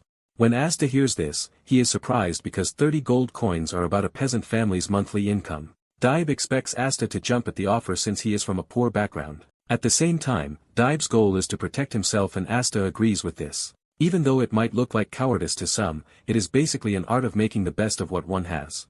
And since they are rich, they might as well throw the money at their problems. Just then, Asta asks Daib why he calculated 90 gold. Daib assumes that the money is not enough for Asta and he offers to add 5 gold coins each to make it 105 gold coins. Asta then tells Daib that this still doesn't add up, as he suggests that they redo the math. Since there are 3 other guys on the team with Daib and his lackeys, making 6. Asta then asks why Daib removed the price of his life from the calculations. From Asta's calculations, he tells Daib that the right amount should be 210 gold. The moment he says this, the trio is left in shock and total disbelief. Daib is pissed at the amount of confidence oozing out of Asta's body. Daib then decides to raise the price to 40 gold coins each, believing that 35 is not enough. Asta still uses this against him, telling him that the total of the money is now 240 gold coins. Daib reacts angrily at this because he doesn't believe that Asta is trying to make the best of the profit from the deal, even though it might cost him his life. Since he doesn't see a way through with Asta, Daib believes that it would be better if they just back off. He tells Asta that the negotiations are off, and just as he is about to leave, Asta calls him back, asking him where he is going. Asta lets Daib know that he owes him already. And this fully triggers Daib. He demands to know what Asta means by this. Asta then uses a simple analogy, explaining to Daib that there are 3 packs and 3 people loaded in a carriage. Even if the packs are removed, Asta tells Daib that he is supposed to pay for the people in the carriage. With an evil smile and arrogant face, Asta tells Dive to pay up 120 gold coins, which is 40 gold coins per member. Dive's lackeys immediately jump in to defend their master, telling Asta that he is nothing in Dive's presence. One of them gets overexcited and walks up to Asta, threatening to beat him up. However, he realizes that it is the wrong move when he sees the difference in Asta's stance and voice. Trying to avoid any trouble with Asta, Dive decides to pay up the 120 gold coins. Just as Dive is about to pay, Asta raises the price to 160 gold coins, saying his targets are nobles. Dive has no choice but to pay the money, but he assures Asta that he is going to suffer for the money. When it is time for the students to make their way into the corridor, Faren reminds them that they are going to be eliminated if the bracelet's function is disabled. He adds that the field barrier activates against spells that directly strike the body or attacks that are imbued with mana. Basically, if the barrier is destroyed, the bracelet remains where it is, and the wearer will be forcibly transferred out of the testing grounds. With this, Faren assures them that they have nothing to worry about when it comes to injuries. Once all the instructions have been laid out, Faren tells his assistants to begin the test. Momentarily, the students are warped into the testing grounds and the inner footage starts to broadcast. While checking out the starting points, Faren realizes that Damian and Dahlia share the same starting point. Suddenly, something goes horribly wrong as the broadcasting feed from starting point 3 freezes. Panic ensues among the assistants, who believe that they didn't check properly, but Faren urges them to calm down, telling them that he personally checked everything before they began. Unknown to them, a battle has ensued between Asta and Debay's lackeys. Some minutes earlier, Debay and his lackeys wasted no time attacking Asta the moment they stepped into the testing grounds. Since getting hit by magic means instant disqualification, Asta makes a quick dash for it, dodging their initial attacks. Asta is so fast that Debay and his guys are left in shock as he reaches them like lightning. Before they can react, Asta has started hitting them not enough to kill them, but to get them out of the game. He runs around like the Flash, dealing devastating blows to their bodies to knock them down. After he is done putting them in their place, Asta still makes Debay pay, telling him that he has to give him 320 gold coins for his insolence. In addition, Asta lets him know that he is going to get paid 1 silver coin per hit. By the time Asta is done with Debay, he looks like an inflated balloon. However, Asta makes sure to get Debay and his gang disqualified, leaving him to easily pick their bracelets. Since he needs Faren's recommendation, Asta figures out that he needs 2 more bracelets to claim his reward. Asta then sits down to think about his next move because he is still going to need another professor to vouch for him. He thinks about destroying the trial corridor since there are only 4 pillars holding up the ground. However, he dismisses this thought because he is just going to make an enemy of the entire eastern continent, which will ultimately lead to his death. In the end, he figures out that he just has to keep moving till he finds something. Meanwhile, Damian has resorted to something crazy. He used the vine seeds to take control of some golems, and he started controlling them, making life hard for the students in his vicinity. Panic erupts everywhere as they wonder how Damian is able to control golems with vine seeds. They try to take down the golems, but the vine seeds around the golems make their spells pretty useless. As the whole chaos continues, Chunbi soon concludes that he has no reason to involve himself in any problem since his goal is to qualify. He makes a run for it, hoping to hide somewhere safe. Suddenly, the bracelet starts sparkling and Chunbi assumes that he got hit with magic without realizing it. Because of this, he dejectedly sits down, waiting to be transferred out of the testing ground since he believes that he has been disqualified already. Minutes later, he realizes that nothing is happening, leaving him totally confused as to what is happening. Suddenly, a voice echoes through the grounds, and with it comes something sinister. The voice addresses the students, saying they have no demands, but their only mission is to bring consequences to those who have angered the great being. Damian is about to trash one of the students, but he stops so he can hear whatever the voice has to say. Just then, the voice declares its intention, revealing its plans to kill all the students. It is at this point that Faren and the assistants realize that there is trouble. Everything has practically gone offline, and there is nothing under their control again. Faren realizes that the assistants are panicking, and he tells them to stop shaking, urging them to find the professors at once. He tells them that Jara should be their priority when fetching the professors. Immediately, the assistants ran off to call the academy professors. At the same time, Faren is pissed that there is someone or a group of people who would dare mess with the academy's midterm evaluation. On the other hand, all the golems in the corridor have fallen under the enemy's control. With the golems now in the wrong hands, they start moving really fast and are deadly. Asta is also surprised that the golems are able to precisely track him down. Asta quickly figures out that someone had tampered with the control. Given the large number of golems outside, Asta figures out that all the golems in the storage have been released. Asta, being the battle addict that he is, decides that he has no choice but to have fun with the golems while also dealing with the main culprit. Chinbi is thinking about his trash life when he hears someone running toward him. He turns around, and when the person finally emerges from the dark, it turns out to be Asta. Just as he is about to rush over to hug him, he realizes that he is being chased down by a bunch of golems.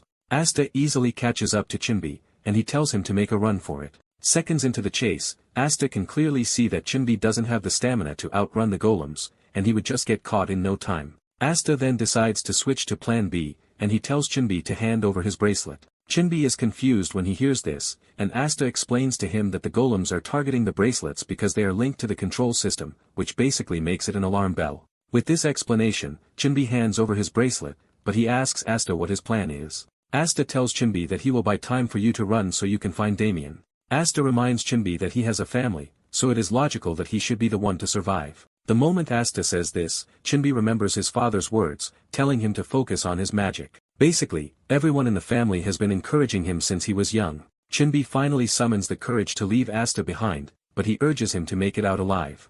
As he runs away, Chinbi convinces himself that he has no choice but to stay alive because his family deserves so much, since they have sacrificed a lot to support him. Suddenly, he remembers his father calling him his proud son, and a moment of realization hits him. He starts questioning himself, wondering if he is something worth being proud of. He realizes that he has been indecisive, timid, and basically nothing special. The fact that he even abandoned his friend gives him the reality check that he wanted. With this, he decides that he is not going to add any other guilt to what is already there. Chinbi then turns around with the determination that he is not going to give up. He decides that he is going to use the best magic that he is capable of, and this is one that his teacher left for him.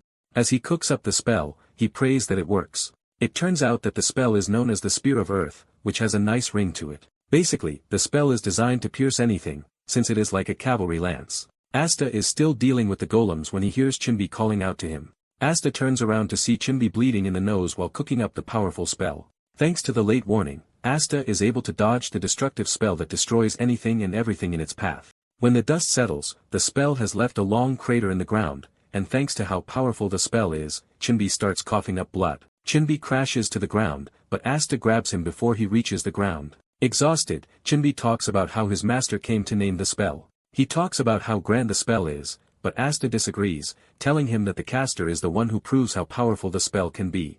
Asta says the caster's usage of the spell determines everything. Just then, Chinbi starts acting like he is about to die, and Asta forces a potion down his throat, telling him that he will be fine. In no time, Chinbi regains his strength, leaving him dazzled. Meanwhile, Asta is wondering what he is supposed to do with Chinbi, since he can't possibly just drag him along. Asta then takes a moment to track down the flow of mana in the surroundings. Once he has determined the safe path, he tells Chinbi where to go so he can find the other students. Chinbi then asks Asta what he plans to do, and he replies that he has business to attend to. Basically, Asta has traced the bad mana to the control room, and he is excited to check it out. Asta then makes his way toward the control room, and as he gets closer, he remembers that he has come across the same feeling before. He can clearly see that it is not Declan, and after racking his brain for a couple of minutes, he realizes that what he is up against is the demonic realm.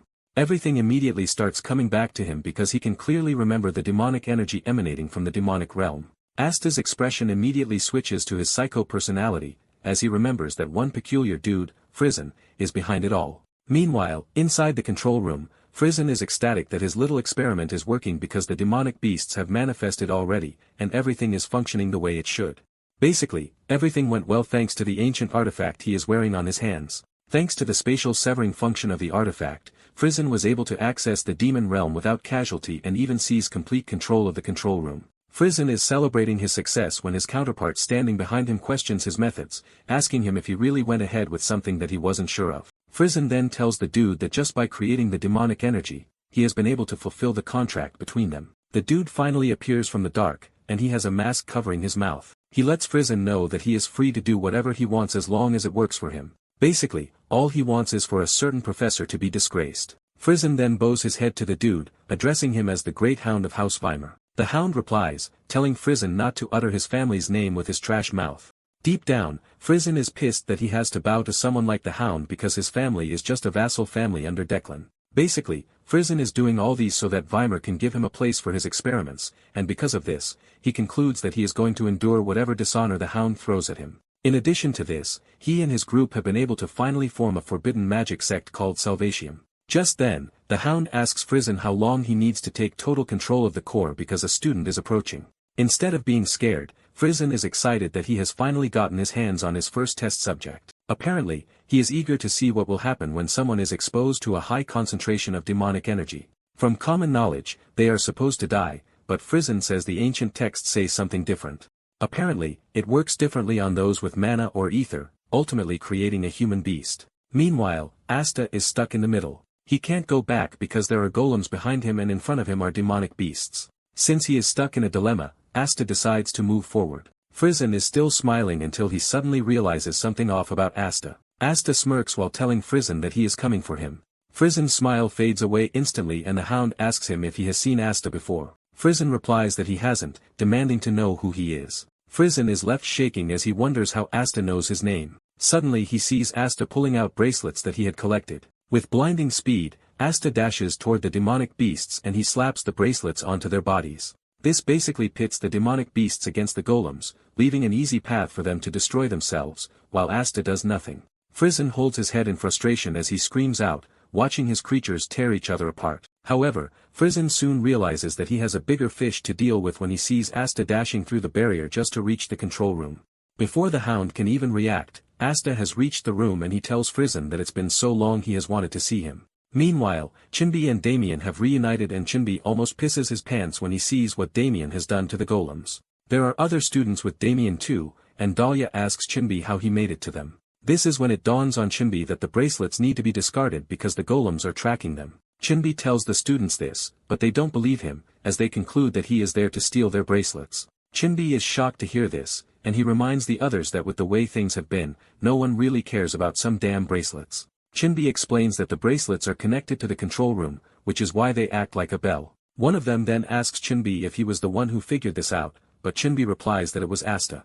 The moment he says this, the girl makes fun of him, telling him that trash like Asta managed to trick Chinbi into throwing his bracelet away. The dude believes that Chinbi is scared of failing alone, which is why he is suggesting that they ditch their bracelets too. The dude continues to trash talk Asta, but this doesn't sit well with Chinbi because he knows what Asta did. Before Chinbi can say anything, Damian's voice catches their attention as he talks about the first time he met Asta. He lets them know that the first time they met defined their relationship, which is why he trusts them. With this, Damian removes the bracelet and throws it on the floor, telling the others that they are free to take it. He then calls on Chinbi, telling him that it is time to go. Chinbi is totally stunned by Damian's reactions, forcing him to question what he knows about Damian. Now in the control room, Asta tells Frizzen how eager he has been to kill him, but Frizzen remains confused because he doesn't even know who Asta is. Frizzen turns to the Hound, reminding him that he is supposed to protect him. The Hound then asks Frizzen if he is really sure that he doesn't know who Asta is. Frizzen confirms that he has no ties with Asta, and the Hound finally decides to step in since they are already under a contract. The Hound unveils his scary weapon, which is a chain sword, as he tells Asta that he is going to kill him without a trace. It turns out that Asta knows the Hound because of the Weimer family. Apparently, they are a prestigious family known for their piercing power like that of an archer. However, they raised one of their children separately, and this child is the Hound. The Hound is a dude who acts like a real hunting dog on the front lines of a hunt. Just then, Asta asks the Hound why he is sticking around trash like Frizzen. The Hound is shocked to hear this family's name in Asta's mouth, and he asks him if he knows who they are. Asta ignores him, and asks the same question again. At this point, the Hound believes that the fear of death has made Asta go crazy. The Hound demands to know what Asta wants to do with the information, but Asta continues asking the same question. Agitated, the Hound angrily throws his weapon at Asta, but he dodges it, and he continues with the question again.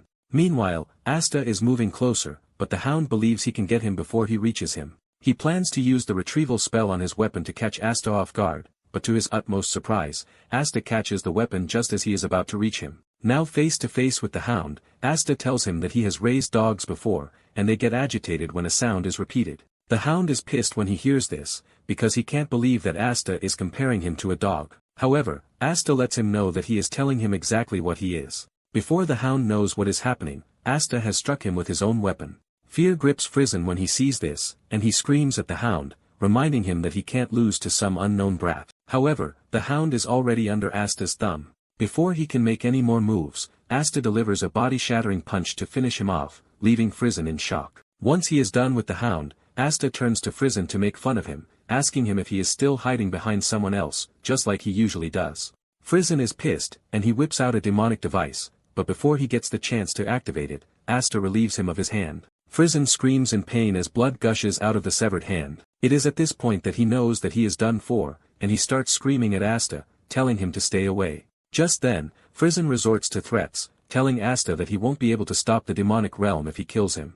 Frizzen reminds Asta that his comrades are going to die in the demonic realm if it stays on, but Asta's reply shocks him, as he tells him that he is willing to wait for the demonic realm to consume everyone. Asta urges Frizzen to enjoy the show because he is next, and this is when Frizzen figures out that he has run into a psycho. Frizzen cannot believe that Asta doesn't even care if he is staring at the demonic realm or not. In fact, he is willing to let his friends die, and because of this, Frizzen starts asking himself if Asta is human at all. Frizzen then reminds Asta of what he said about everyone dying if he doesn't stop the demon realm, but Asta maintains his stance that he doesn't care. Frizzen demands to know why, and Asta dashes at him, telling him that he doesn't care because he knows that the method is quite simple. Just then, Asta grabs his right hand and removes the artifact. Asta then tells Frizzen that he is not the only one who knows how the artifact works and how to use it. Asta puts on the artifact, and he places his hand on the core to successfully dislodge the demon realm. Frizzen is left in shock when he sees this, and Asta lets him know that there is no way he is ever going to forget him. Asta mentions that Declan pinned a bunch of crimes on Frizzen before having him executed. Basically, to prevent this was why Asta started chasing Frizzen. Asta narrates just how long he was chasing Frizzen that he almost lost his mind. Even though Asta was the best in tracking, he couldn't find Frizzen. Asta admits that Frizzen was quite the runner because he moved basically everywhere on the planet. Asta mentions that he searched everywhere, leaving his hands soaked in blood. After chasing for so long, Asta mentioned that he tracked Frizzen to the demonic realm. Asta didn't hesitate before entering the demonic realm. Monsters kept coming at him left and right, and even the demonic energy eroded his body and mind. At last, he still couldn't find Frizzen, and he gave up. He crawled out of the demonic realm to be met by a troubleshooter, who was already waiting for him. He mentioned that he had news, but he was too scared to enter the demonic realm to tell him. This was why the dude stayed outside until Asta came out. In the end, the news turned out to be about Frizzen and the fact that he was dead. Apparently, Declan had caught him and squeezed out every last detail about forbidden magic and the artifact. Asta talks about how empty he felt, causing him to sit in front of the demonic realm for days, just staring at the sky. After hearing Asta's story, Frizzen replies that he has no idea what he is saying because he is just an attendant. Asta ignores his words when he realizes that he is bleeding too much. Asta quickly opens up a bottle of potion and forces it down his throat, telling him that he can't die yet because he has to hear the end of the story. Deep down, Frizzen is trying to find an escape route since Asta has just given him a fighting chance. Asta continues the story, and he talks about how he saw a wyvern in the sky, and it looked free. This was when it dawned on Asta that he had become an empty person who was just venting emotionally. Because of this, he erased the idea of revenge from his mind. However, as fate would have it, he ran into Frizzen. Frizzen is still cooking up his plan to escape when Asta dashes toward him and slams his head into the ground. Asta looks absolutely dangerous as he tells Frizzen that he had researched everything about the demonic realm and Frizzen's experiments just for the sake of when he finally meets him. Asta tells Frizzen that he managed to document how his comrades died, and because of this, he is going to take his time to recreate every bit of the pain in Frizzen's body. Tears and sweat run down Frizzen's face with the grim realization that Asta is going to enjoy what he is about to do to him. 2 hours later, Jara finally gains access to the testing ground and she screams at the attendants to find the students so that they can save them. She is pissed that an ancient magic took her 2 hours to break, and at the same time, she is not ready to lose any of her students. Just then, one of the assistants came running to her to show her the system's core, revealing that everything had been restored to normal and all spells had been removed. Jara then tells the assistants that they should prioritize rescuing the students over catching the intruder. In addition, she doesn't want any announcements because they have no idea how the intruder will react. Soon afterward, all the students are accounted for, leaving Jara utterly confused. She can't believe that they were under attack for over 2 hours and none of the students died in the process. Just then, Faren reaches out to Jara, telling her that he has gained access to the internal control room. He then displays what he saw in the control room, and Jara is horrified when she sees 2 mangled bodies lying in the control room. Jara is left wondering who could have carried out such a brutal killing, and suddenly she remembers Asta's profile that she saw the other day. Jara turns around, and she ends up locking eyes with Asta. Without a doubt, she can clearly see that Asta has something to hide. Moments later, the headmaster also shows up, saying he had to come as fast as he could. Jara is surprised that the headmaster made it all the way from the eastern outskirts of the continent in such a short space of time. The headmaster, on the other hand, is pleased that Jara wrapped things up nicely. At the same time, the headmaster has taken up interest in the report that Jara sent to him, claiming that Asta was the one who dealt with the intruders in such a brutal way. Basically, every mage has what is called a heart demon, and it always appears without warning. Most times, this heart demon of a thing never ends well. Due to the fact that he always followed orders in his past life as a troubleshooter, Asta didn't have this. However, his comrade's death at the hands of forbidden magic was what made him really furious, but he ended up burying the rage. At least, this is what he thought until he ran into Frizzen at the trial corridor, which ultimately released all the emotions he had been bottling inside. Asta felt like he was carrying a bomb in his chest that could go off at any given time. Now that it is already a week after the whole incident, Asta believes it is the perfect chance for him to start absorbing the Crimson's Fire's secret tome. Basically, the secret art he mastered in his past life was a non-attribute secret art that was given to troubleshooters. However, this will be his first time learning an elemental secret art like Crimson Fire. This is why he has made sure to read the first stages over and over again, but at the same time, he looked at the ending to make sure everything feels right. Even though the primary mana circuits are not that different from the Heavenly Origin technique, simply circulating mana through the Crimson Fire circuits only grants fire-respected mana, which means the form of the mental image must be carefully maintained. Just then, Asta is able to activate the tome, and he starts absorbing the mana, igniting a flame in his heart that burns through his hands. After he is done with manifesting it, he proceeds to the compression of the spell. He soon realizes that the toll it is taking on his body is much greater than his usual non-attribute mana. In the end, he is about to successfully absorb some of it, and Asta believes that he is now one step closer to Faren. He is glad that he has finally added the fire attribute to the basic art. Just after he is done and thinking about how to go about the whole thing, he senses a great presence outside the building. Without a doubt, he could see that the person was trying to call him out. Asta doesn't hesitate, and he steps out of the building, and to his surprise, it is the old dwarf, the headmaster. The headmaster then mentions that he finally understands why Jara was suspicious because Asta handled the fire mana cleanly. He admits that Asta is something else, and Asta casually calls him principal, but the old man suggests he call him headmaster instead. Suddenly, the headmaster releases a massive amount of aura from his body, causing Asta to start questioning what is happening. However, he is a former troubleshooter who has no business in the field of fear. He manages to stand his ground, and the headmaster finally speaks out, telling Asta that he is the highest authority in the academy, and he deserves some form of respect and greetings. Asta immediately bows his head to the headmaster, offering his greetings at the top of his voice. The headmaster then urges him to keep his voice down because he is free to shout as much as he wants, but no one is coming because he has blocked out the surrounding sound. Asta is surprised and impressed at how intuitive the old man is. Asta was trying to get people's attention, but the headmaster already moved ahead of him. Asta then asks the headmaster why he came, and he mentions that he came because he has questions. However, his replies would be the tipping point. Just then, the headmaster proceeds to sit down, but this releases so much pressure that Asta is crushed to his knees. The headmaster tells Asta that Jara told him Asta is hiding something, and he is interested in whatever it is. Asta is totally blown away at how powerful the headmaster is, and he can't believe that he is the same man who couldn't deliver a straight speech at the Grand Hall. Asta has no choice but to admit that the headmaster is a monster on its own. However, Asta doesn't think the headmaster can be compared to Declan. With this, Asta is able to find a way through the headmaster's monoflow and cuts it off. Once he is free of the headmaster's influence, Asta lets the headmaster know that he is aware that he came because of the events that happened at the trial corridor. The headmaster is surprised that Asta is not trying to hide it, and Asta replies that it is not worth hiding. Asta would have preferred that it remain a secret, but at the same time, it is too great to hide. With this, Asta asks the headmaster if there is anything he would like to know. Asta is totally confused by how the headmaster moves because 1 minute, he is serious, and another minute, he is smiling. The headmaster then replies that he would ask questions, and Asta is free to reply to the ones he can, because this is better than beating Asta up. With the two in agreement, Asta sits down to listen to what the headmaster has to say. However, Asta uses a parable before the headmaster starts asking his question. He talks to him about a wyvern getting preyed on, ultimately getting the headmaster's attention. This pushes the headmaster to equate their situation to a battlefield, and he tells Asta to regard him as his senior, or he will knock him out. Asta obediently bows to the headmaster, calling him senior, and the headmaster compliments his obedience. Once they are on the same page, the headmaster unleashes a furious aura before asking Asta why he left the intruders in such a brutal state. Asta is surprised when he realizes that the headmaster's anger is directed at the intruders, and not him. Asta then asks the headmaster what he plans to do about the whole thing. The headmaster replies that he is going to crush the intruders and their sponsors.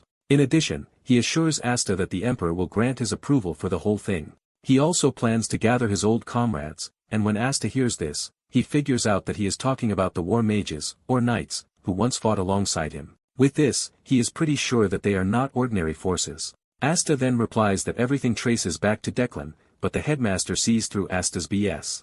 Asta is impressed by how sharp the headmaster is because it would have been nice if he were able to pin everything on Declan.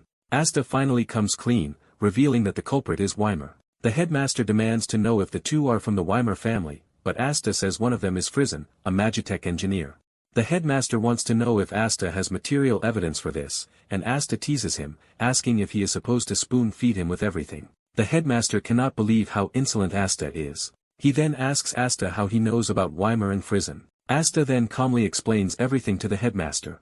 In the end, Asta is able to answer the best way he can without mentioning his regression or the grimoire. Even at this, Asta could sense just how pissed the headmaster is.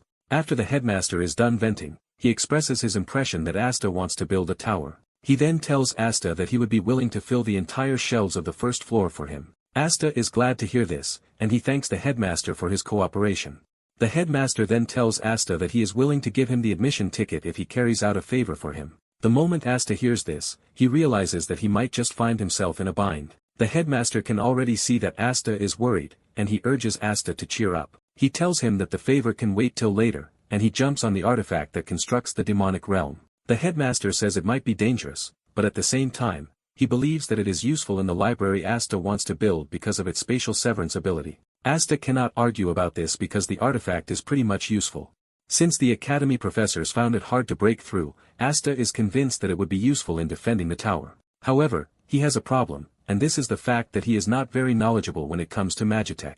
The headmaster then tells him to see Jara about this. The headmaster assures Asta that he is going to put in a word for him because she is someone he can trust. However, he is pretty sure that Jara will be interested in his identity, unlike him, who doesn't really care. To counter this, the headmaster comes up with a cooked-up story just in case.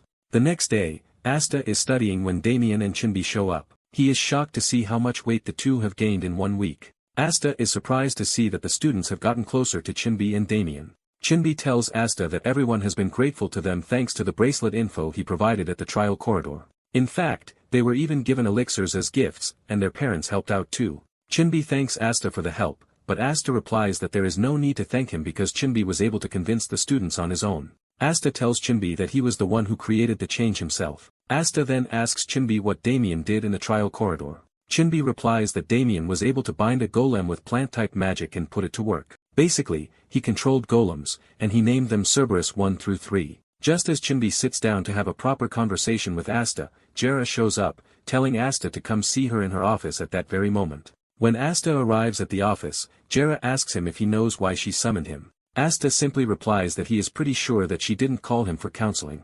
Jara confirms this, saying she has heard the story. Basically, the headmaster has told her that Asta is the descendant of an old war mage. She has also heard that the one behind the incident is Weimer, and Asta affirms this, saying they are all trash, including Declan. Asta is impressed that the headmaster has already set everything up. Instead of drawing attention to Blander under a disguised identity, the headmaster suggested that they go with a descendant of an old war mage, wandering the continent while hiding his identity. Basically, the war mage has a beef with Declan and Weimer, and Asta agrees with this because it goes with his main goal. Jara then mentions that the whole thing has loopholes, but she is not going to probe further, since the headmaster already spoke to her about it. She assures Asta that she is going to cover everything up because she can see that Asta is not a threat to the academy. Suddenly, Asta spices the mood by staring at Jara's bouncy melons before telling her that she is way older than him. Jara initially gets angry, but finds a way to calm herself. She believes that Asta is just trying to compliment her, and she calmly accepts it. Jara compliments Asta, saying it was all thanks to him that they were able to preserve the students in the corridor. Just then, Asta tells Jara about his plan to establish a library, and he asks her if he could get her support in the form of publications. Jara doesn't hesitate before telling Asta that she is on board with this, and Asta heaves a sigh of relief. He has basically concluded the 3 academic ties that he wanted with this. Jara then moves to the main point of the way, which is the artifact, and she tells him that research into it could take a long time. Jara mentions that there are risks attached to it, but she doesn't think this is a major problem because they can always just destroy it. However, she is mainly worried about the bad guys who will want to get their hands on the gauntlet, and with this, she is talking about the forbidden magic cabal, Salvation.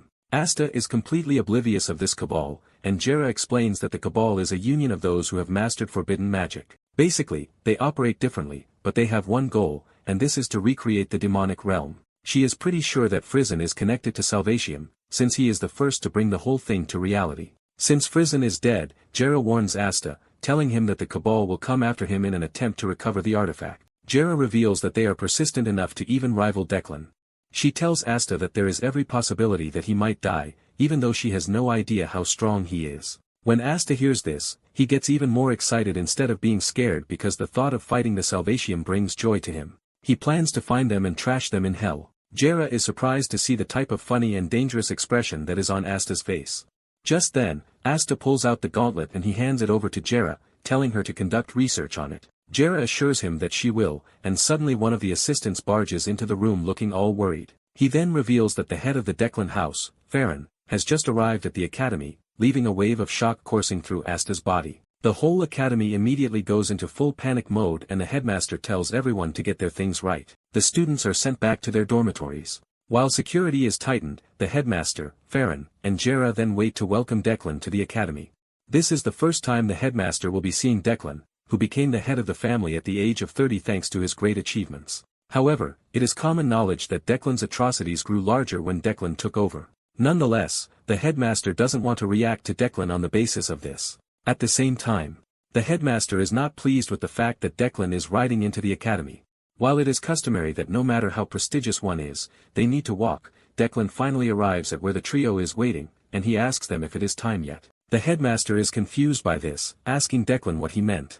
Declan then mentions that he heard about the attack on the trial corridor. The headmaster returns the same energy, telling Declan that he is saying what has not been confirmed. The headmaster is pissed that the Declan family is the one behind it, but Declan is acting as if he knows nothing. Just then, Declan lets off a fake smile before revealing that he came to the academy to offer his assistance. Declan unveils his pocket space as he talks about how he was able to capture those behind the attack. Sitting in his pocket space are the heads of those who are behind the attack, and he mentions that Weimer was the leader. Declan mentions that he did a clean job by wiping out Weimer and his children. Meanwhile, Asta is watching everything from a rooftop, and he is not surprised that Declan killed Weimer. However, he is worried about how perfect the timing is. He remembers that the only person he mentioned Weimer and Declan to is the headmaster, and Declan just happened to show up the next day. He wonders if it is just luck or if Declan is truly meticulous.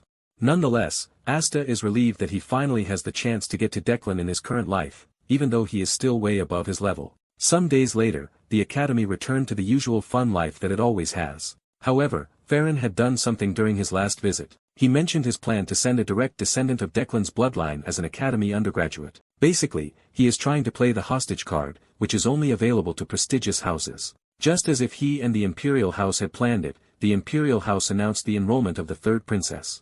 Nonetheless, this is going to happen later, and Asta believes that it is going to happen the following year. To lift the spirit at the school, they organized the Pistoniki Festival. This is a victory celebration for Academy students who have been mobilized during the Age of War. Asta believes that the Academy is treating the trial corridor as equivalent to war, which is a good way to lighten up the mood.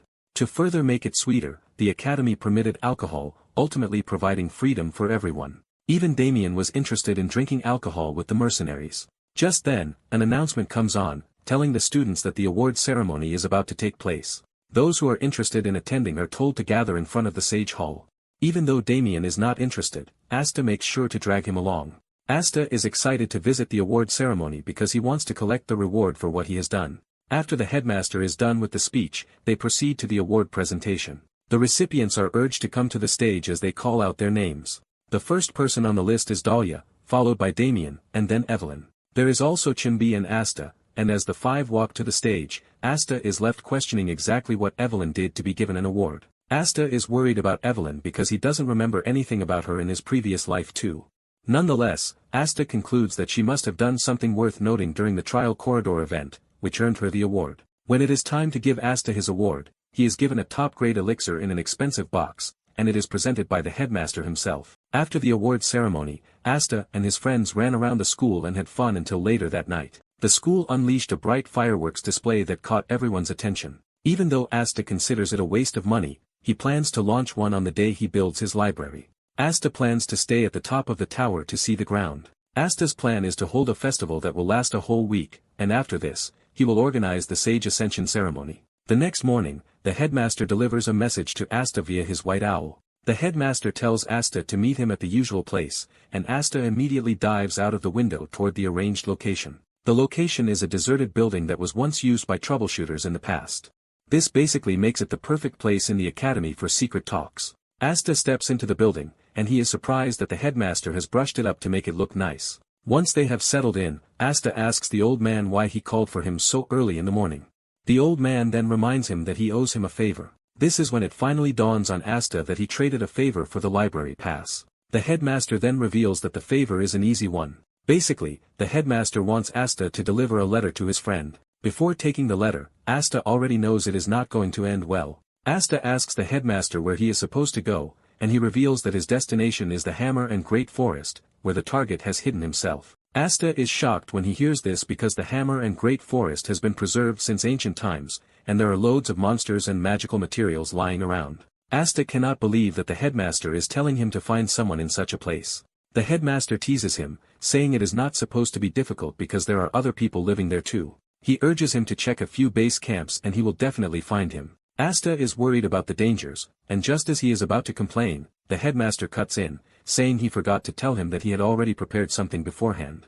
The headmaster places the list in front of Asta and is left dumbfounded. Everything on the list is really expensive and rare. The headmaster then asks him what he wanted to say, but Asta quickly swallows his words before telling the headmaster that he is up for the task. Basically, the reward for the mission is just too great for Asta to afford to refuse. Asta is basically blown away by the level of rewards he's been getting lately. In addition to this, he managed to get the Iracane Workshop Artifact Production Voucher, which is a production voucher from a prestigious workshop where even noble houses step back and wait till it's their turn. Thanks to all of these, Asta just can't say no to the headmaster's proposal.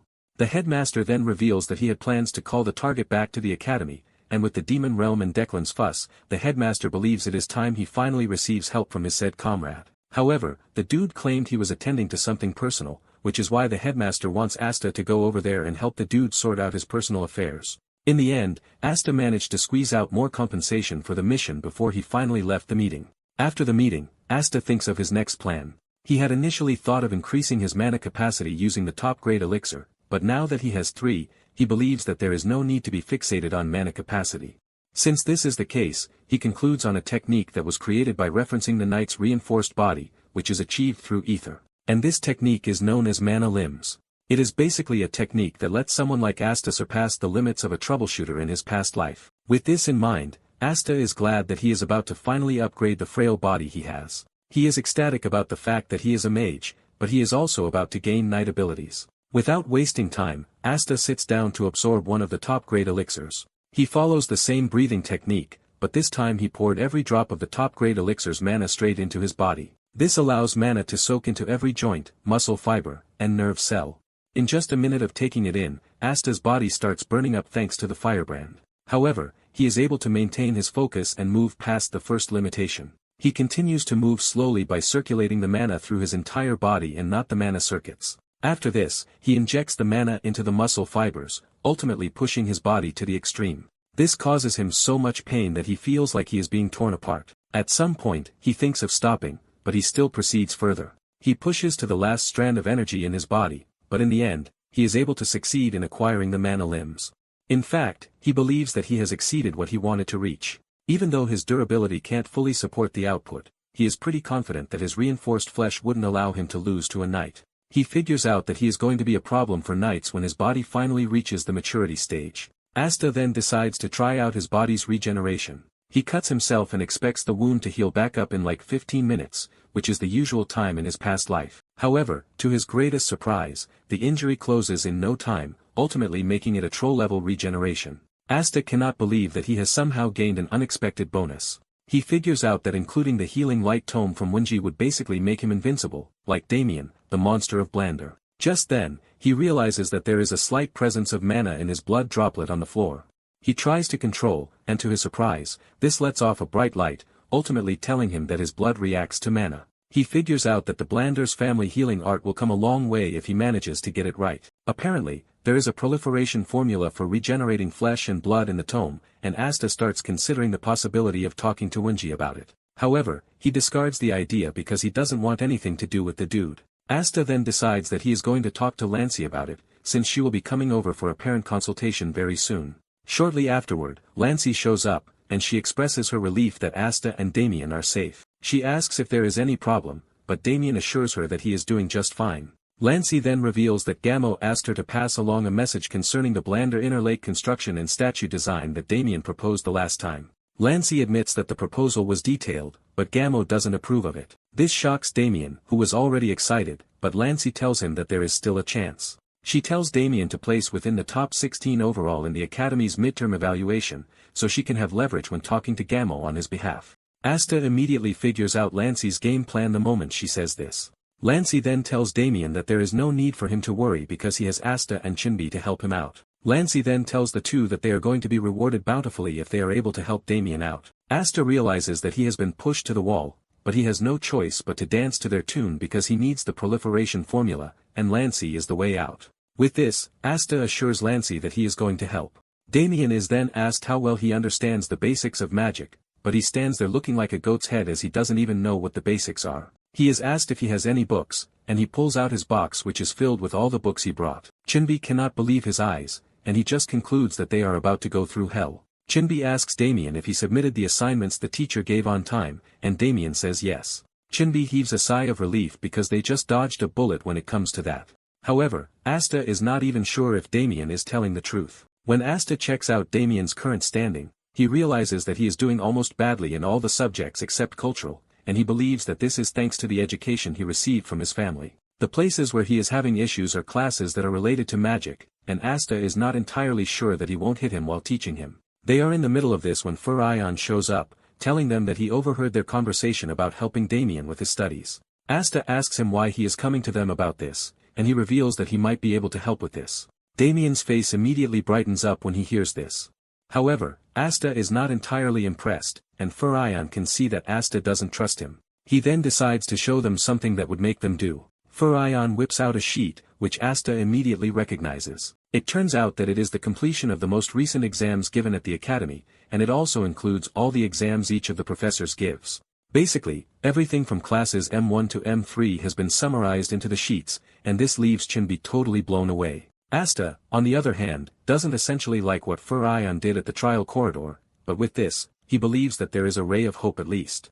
Even though he seriously wants to hit the dude, he decides to just hold back. Just then, Faren mentions that there is one condition attached to this, and Asta immediately concludes that he might have to hold back for long before hitting the dude. Faren reveals his condition, and he mentions that he wants Asta to help him in the combat that will take place after the midterm evaluation, because with Asta's combat knowledge, he can definitely scale through. Asta wastes no time accepting this, and he even tells Faren that he can follow him to the training room that instant because he is itching to beat him up. Faren quickly lets up, revealing that the help is not for him, but for someone else, and Asta's mood immediately changes. Faren tells Asta to come with him to where the person is, and in no time, the two head outside the academy. After taking so many alleyways, Asta is already considering beating the dude up when they arrive at a private training center. With the look of things, Asta could see that whoever he is meant to train has a lot of money. Moments later, Asta finally gets to meet who needs his help, and it is none other than Dahlia Dedine.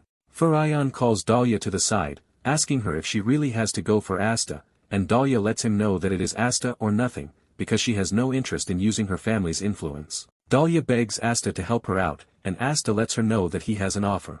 Asta suggests that Dahlia use Faren instead of using him. He tells her to use Faren to train until the exams are over because he is currently busy giving Damian private lessons. Faren is shocked to hear this, and even more shocked when he realizes that Dahlia might be considering the offer. Faren yells at Asta, reminding him that he already paid the price of the deal with the study materials he provided, and Asta replies that he's paid everything he owed him, but he still hasn't paid for what he did to Chinbi in the trial corridor. Faren is shocked because he never expected to be caught that way, and Dahlia comes in, telling Asta that his offer is okay by her. Faren yells in protest, asking why they are deciding for him when he has not even made the intention of accepting. Faren claims that he is a proud descendant of the Dine family, and Asta teases him, telling him that he is free to claim whatever he wants, but since he is in need of a punching bag at that moment, he might just suffice. Furian's pride shatters, and he has no choice but to walk away, telling them that he has exams to prepare for. Asta heaves a sigh of relief, because with this, Chinbi would at least be able to relax a bit.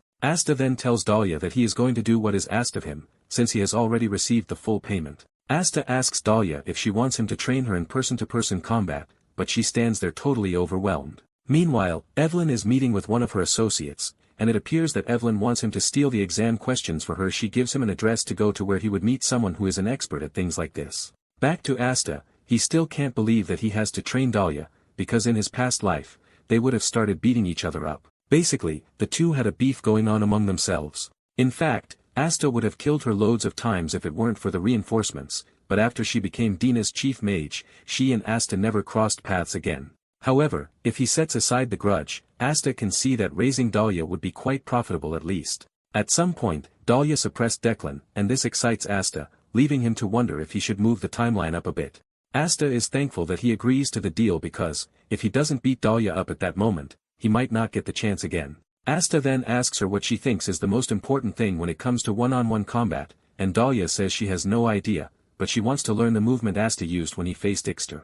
Asta is surprised that Dahlia is hellbent on learning his own method, and he tells her that she has to find a method that suits her. He tells her to imagine who will win between an official rank 8 mage and a rank 9 mage if they are to fight. Dahlia says the 8th rank would win, but Asta lets her know that she is wrong. He tells her that the one who cracks the other's head first will win. Dahlia is confused by this, and Asta explains with a practical example by firing off a mana bullet to hit Dahlia's head, saying whoever gets the first strike wins. By the time Asta starts heading back to the academy, it is already late in the evening, but he knows that Dahlia would improve if she gets beaten up more often. Just then, he remembers that Damian is still in the picture. On the other hand, Evelyn's lackey is wondering what to do concerning the task that was given to him. It soon dawns on him that what Evelyn wants through the contract she is dashing out is connections with noble families, and if he plays his game properly, he might become part of the network too. He remembers how everything got ruined the last time, but he is convinced that everything will be different this time around. He soon arrives at his destination, which looks like a normal tea house, and the attendant asks him what he would like to order. The dude mentions the code phrase that he was given, which is freeze the dragon horn tea hot. The attendant tells him to give him a moment. With this, the dude confirms that this is where he was sent because it would have been so embarrassing if he had said the code in a normal shop. When the attendant returns with the tea, he mentions that he can see that the dude is nervous, and it is quite normal because when many people hear the term dark merchant, they assume that it is a hidden location. However, no one would have thought that such a bright and beautiful place would be a black market. The attendant then asks him how he found his way to the tea house, and he reveals that he is there to get the exam papers for the academy's basic first-year class. The attendant mentions that there is someone willing to sell the academy's exam papers, and he asks him which department he is looking for. The dude replies that he wants the magic department, and the attendant reveals that he is in luck because he is scheduled to meet the seller the next weekend. He asks Evelyn's lackey if he would like to come along for the meeting, and it immediately dawns on the dude that the attendant is trying to rile him up completely. Nonetheless, he agrees to go with him, saying it is basic merchant practice to verify the seller and inspect the quality of the goods. Deep down, the dude knows that there is no place to retreat to. The attendant is glad that he agreed to this, and he tells him that he is going to relay the time and place to him. However, he tells him not to write it down anywhere, and while he is busy telling him the information, Asta is listening in from outside. Asta doesn't want to believe that everything is a coincidence because an exam paper seller and buyer just happen to show up at the same time. Asta realizes just how messed up the whole thing is, and not one person has mentioned the price. Nonetheless, he decides to just see the whole thing for himself, and since he has some Declan clothes that fit the role, he decides to do it at that moment. He reaches into his subspace and pulls out the outfit, wondering if he should start by robbing the richest dude on the block. Meanwhile, the attendant is thinking about how dangerous his job is when Asta walks into the tea house dressed in the Declan outfit. The attendant is shocked to his bones as he doesn't expect one of Declan's elite mage units to appear in the tea house. Asta tells the dude to drop the act and not to worry about the whole code thing, and he quickly falls in line, asking Asta what he is looking for. Asta replies that he is looking for a subspace pouch. Sweat runs down the dude's face when he hears this, as he doesn't want to believe that the dude is looking for Callahan's subspace pouch, which disappeared after he died. He is more concerned about why Asta would be looking for it at their store, and he quickly tells him that they have never seen such an item there before. Asta then asks him about his conversation with the boy who just left, as he looks really suspicious. The attendant is stunned by the question, leaving him to wonder how he should answer or handle the situation. Asta immediately shows him how dangerous he is by emitting a scary aura from his body when he realizes that he is taking too long to answer. The attendant sees this, and fear grips him because he realizes that he is not standing in front of an ordinary Declan mage. He folds, telling Asta that he would confess everything that he and the boy discussed because it has nothing to do with Declan. Asta tells him that he is ready to listen, and he will be the one to decide whether there is nothing to be hidden there. Just as he is about to start talking, Asta cuts him short, telling him to confess everything as they head to the warehouse. The dude nervously asks Asta why they need to head to the warehouse, and Asta tells him that he has to check the warehouse himself. Asta makes the dude more nervous as he stares into his eyes, asking him if he is hiding something from him just to gaslight him into agreeing. As they descend into the basement, the attendant asks Asta if they really have to go that far, and Asta assures him that he has nothing to fear if he is innocent, while swearing it on the name of Declan. Asta tells him that what he says or confesses is going to remain a secret forever, as long as it has nothing to do with Declan. The attendant then reveals that the boy came under Evelyn's instructions. He admits that he is someone who does business for money, so he doesn't know the exact details, but he believes that she is trying to get the academy papers on the black market. Asta is surprised to hear this, since Evelyn is the talk of the academy. She is always seen as a role model to others because of her impressive morals. This leaves Asta wondering why someone like her would do something like this. Asta can't believe that someone is stuck working as a private tutor, while another person gets the luxury to hand out money for what they want. Upon arriving at the warehouse, Asta could see that it contained a bunch of nice items. He tells the attendant that from first glance there is no issue, but he still wants to verify to make sure that there is no problem. Asta then tells him to prepare 2 subspace pouches, because they are going to take any suspicious items with them. The attendant freezes in fear because he is ultimately done for. Meanwhile, Chinbi is having a hard time teaching Damian, because he is always arguing that his own way is better. Damian is always arguing that the spell is working, but Chinbi is forced to tell him that the stabilization formula is quite important. Faren almost screams out in frustration as he realizes that he is in a different kind of hell. He knows that Damian is a genius, but he is the kind of genius who doesn't know how to apply common sense. In fact, whatever Damian is doing doesn't seem to work with common sense, because even though the spell is not supposed to work, he finds a way to easily manifest it. This leaves him wondering what would happen if Asta calms down to teach Dahlia. Just then, Dahlia shows up on the scene, and Faren almost loses his mind when he realizes that Asta has beaten her up all in the name of training. Before they know it, 1 week goes by, and Chinbi asks Faren how the parts he graded are looking, because everything he graded is correct. Faren tells him that it is the same on his own path too, and Damian is shocked to hear that he got everything right. Faren is totally overwhelmed because Damian exceeded his expectations in just a week, and he can only hope that Asta is getting everything right on his end. Meanwhile, Asta is watching Evelyn's lackey, Debay, and even though he is itching to beat him up, he knows he has to wait until he meets the seller. He also considers ruining everything for Debay and Evelyn at that moment, but he knows that there would be others who would buy the exam papers too. Moments later, Debay arrives at the location that he was given, and he has to go through a bouncer. Later that evening, Debay returns to Evelyn's chambers to give her the materials that he acquired, and after assessing them, they realize that it is the real deal. Evelyn then tells her mysterious assistant that they are going to continue giving Debay opportunities. When DB hears this, he smiles because he believes that the family will no longer ignore him. Evelyn then tells Debay that he can leave, assuring him that they are going to reach out again once they have confirmed that everything is intact. Evelyn adds that from that moment forward, Debay will be in charge of distributing exam papers to their clients, and Debay agrees to this. After he leaves, Evelyn smiles with a sense of accomplishment on her face while mocking Debay for being a big idiot. Evelyn then asks her assistant if the work she put him on is going smoothly, and he says yes, revealing that in a few days, every job that Evelyn was involved in will be replaced with Debay's name and the trading company, Pingroove.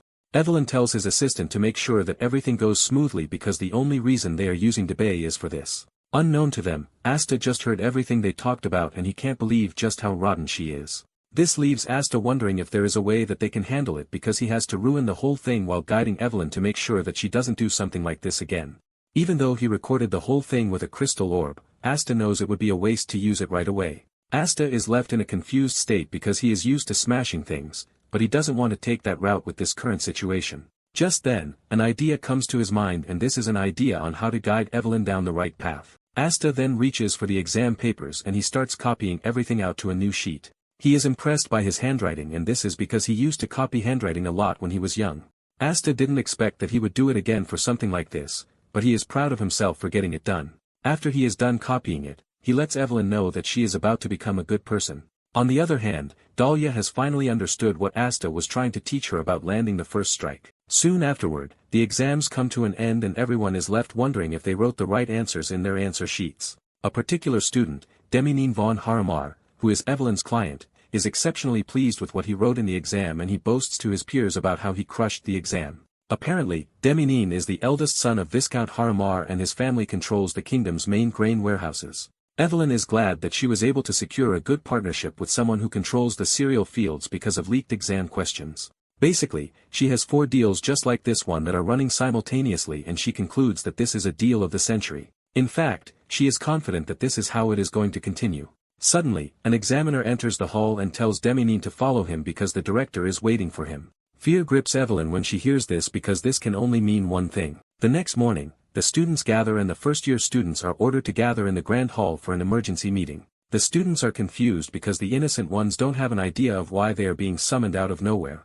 There are some who are aware that there was a massive cheating scandal, and Evelyn is shaking where she is, wondering if the whole thing can be traced back to her. She is confident that it can't be because she didn't leave a trace. At the same time, she wonders if it was Debay, but she trashes this thought because Debay might be slow, but he is not reckless. The examiner soon enters the room telling everyone to keep their mouths shut. The examiner says he is aware that the rumors are already spreading, but he is going to clarify the situation for those who have no idea what is going on. The examiner reveals that several students were caught cheating during the first year's midterm exams, and he talks about how shameful it is that such a scandal occurred in their academy. This immediately confirms it for those who were already suspecting that something like this is happening.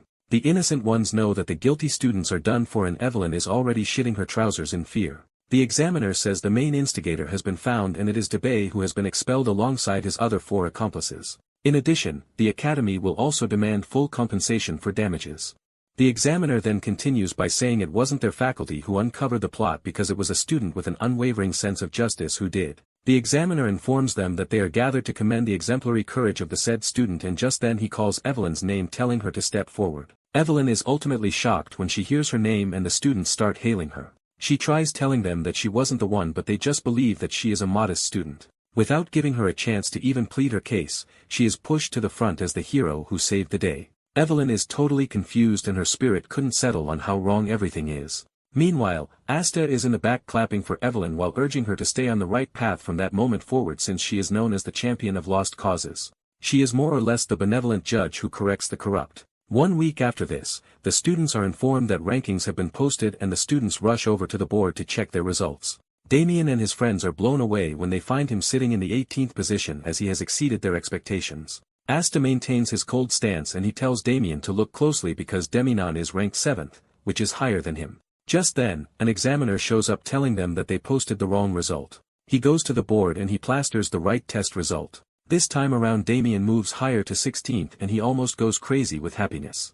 Asta on the other hand is glad that Damian passed because he can finally collect his reward, which is the multiplication formula. Chinbi celebrates Damian's win, saying he might have a talent for teaching and after graduation he might just remain in the advanced class so he can apply as an assistant. Asta hears this and he immediately tells him to shut his mouth. It turns out that he didn't want to say it out loud, but he ends up doing that because of how important Chinbi is to him. Asta tells Chinbi that an assistant was involved in the cheating incident, and this was because he was so broke that he had no choice but to sell exam answer sheets just to pay his bills.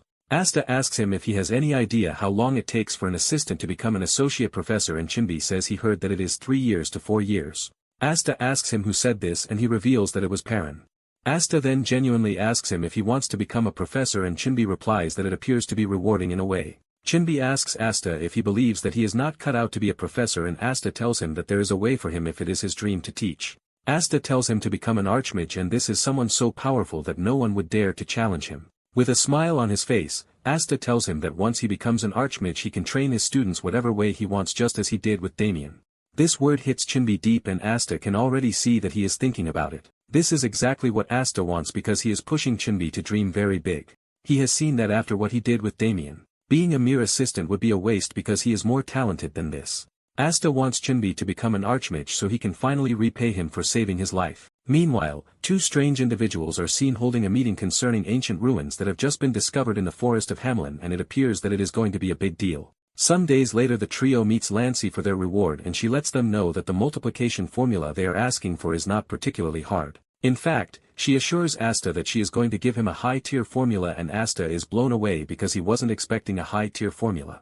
Lancy then tells Chinbi that she did some digging and there seems to be a problem with his family. She asks him if he is aware of this, and Chinbi admits that he knows, but it appears that things are only getting worse.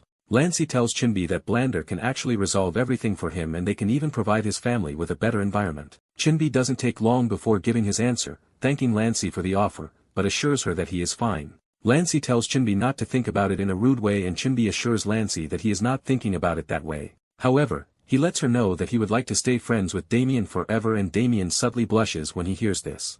Lancy is impressed by his answer and Chinbi asks her if he can ask for something else instead and Lancy tells him to go ahead. Chinbi reveals that if he ever gets the chance he would like to study magic at House Blander because he would like to broaden his horizons.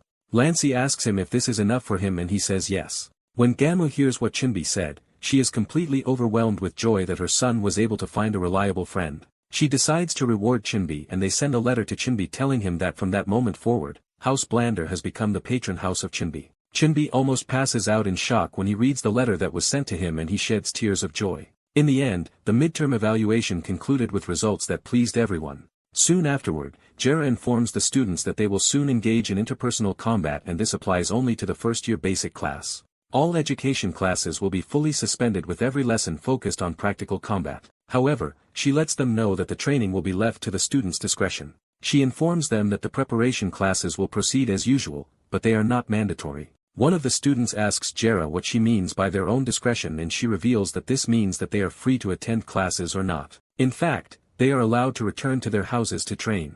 She tells them that they don't have to worry because the professors will fully handle the preparation classes and at the very least, a large number of active combat mages certified by the Imperial Court at grade 5 will be invited. After they are done with the announcement, Asta is left wondering why the interpersonal combat schedule was suddenly changed.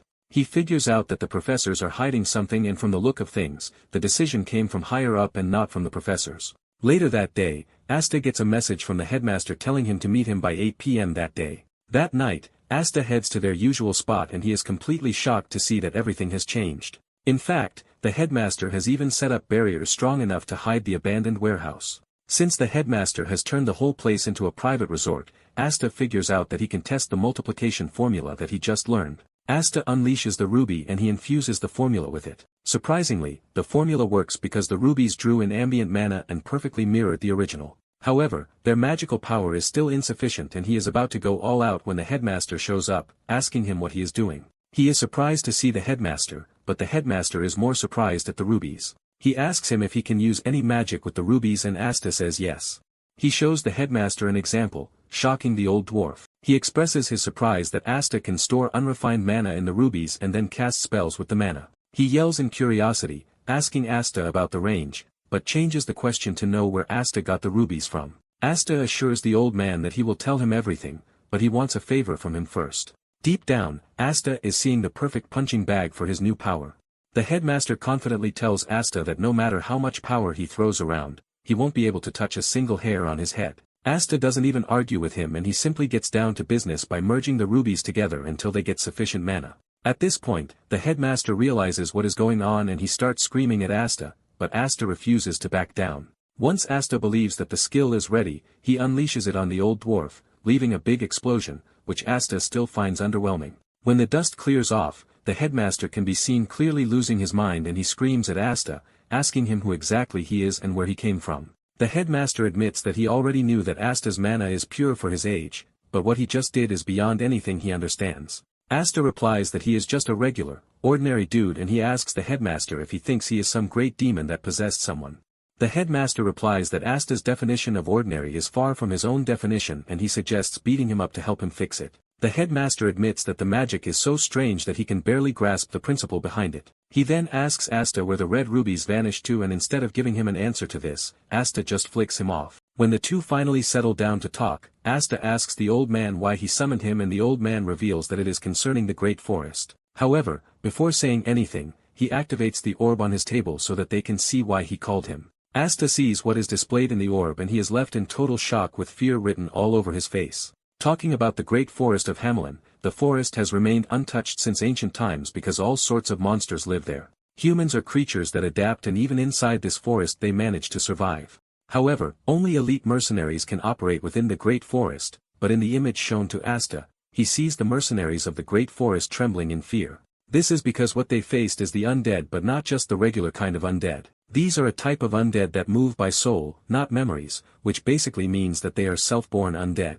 The headmaster then reveals that the scary creature called the Destroyer that was sealed within the ancient ruins in the forest has broken free. Apparently, vengeful spirits have crawled up from the depths after the Destroyer. The headmaster says the situation is actually urgent, but among his disciples, no one can leave on short notice.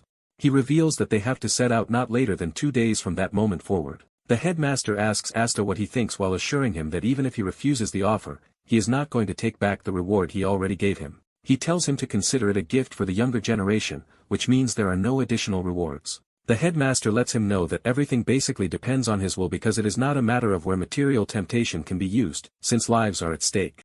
He is still telling Asta to be careful when Asta cuts in, telling him that he is open to going. The headmaster is shocked to hear this, and Asta says he knows that the headmaster is worried about his friend because it appears that the dude won't turn back even if it costs him his life. Asta admits that he is not a moral ideal, but at the same time, he is not a trash who will bargain with someone else's life. Deep down, Asta would have left even if the old man had forbidden it. Asta believes that what he wants to learn lies in the forest, and there is no way he is missing the chance to go to the forest. After they are done talking, the headmaster gives him a teleportation ticket, telling him to show it to the official, and they will allow him to pass without delay.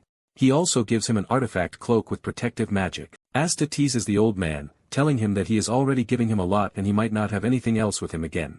The old man tells him to shut up, telling him that when the time comes, it will be too late to prepare. Finally, he gives him a mask, the sock wall mark. Since he is going to want to keep his identity hidden, the old man tells him that with the mask, his friend won't lose track of him unnoticed. The headmaster then reveals that based on the battle results and the final examination, he is going to register everything under his name, but he wants to know Asta's arrangement with House Blander. Asta then tells the old man that he doesn't have to worry about that, promising to deal with it himself. Asta proceeds to send a letter to Chenbi and Damian, telling them that he is leaving for training and they shouldn't look for him. Instead of getting mad, Damian decides to step outside to train too. Later on at Greentown, which is a city near the great forest of Hamlin, Asta finds himself sitting alone in a warehouse, thinking of his next move. Meanwhile, the old man's friend, Auburn, is meeting with a guide, Ray, who is to take him to the forest.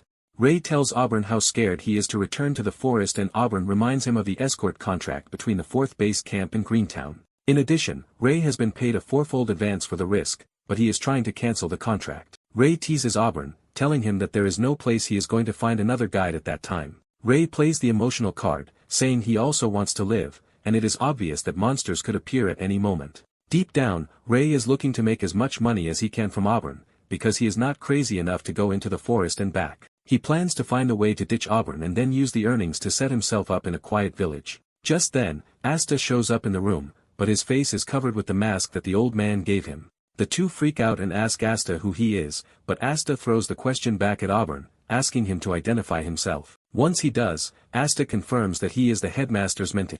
Asta then concludes that he is in the right place, and he tells Auburn that he is free to call him senior. Once Ray realizes that Auburn's subordinate has arrived, he decides to play the smart game of telling Auburn to take his map so they can enter the forest themselves. He says it in such a way that would make the map really important, and the unsuspecting Auburn agrees to this, saying he and Asta would find a way to manage themselves. Ray thanks Auburn, and just as he is about to walk off with a smile on his face, Asta orders him to stop. He continues with a scary voice, telling Ray that he is giving him 1 second to take a seat. Ray still doesn't understand what is happening, but since the 1 second he gave him has elapsed, Asta descends on him, beating him up like a drum. Auburn watches in horror as Asta beats the dude to the ground, leaving him to wonder if they have a chance at defeating the destroyer.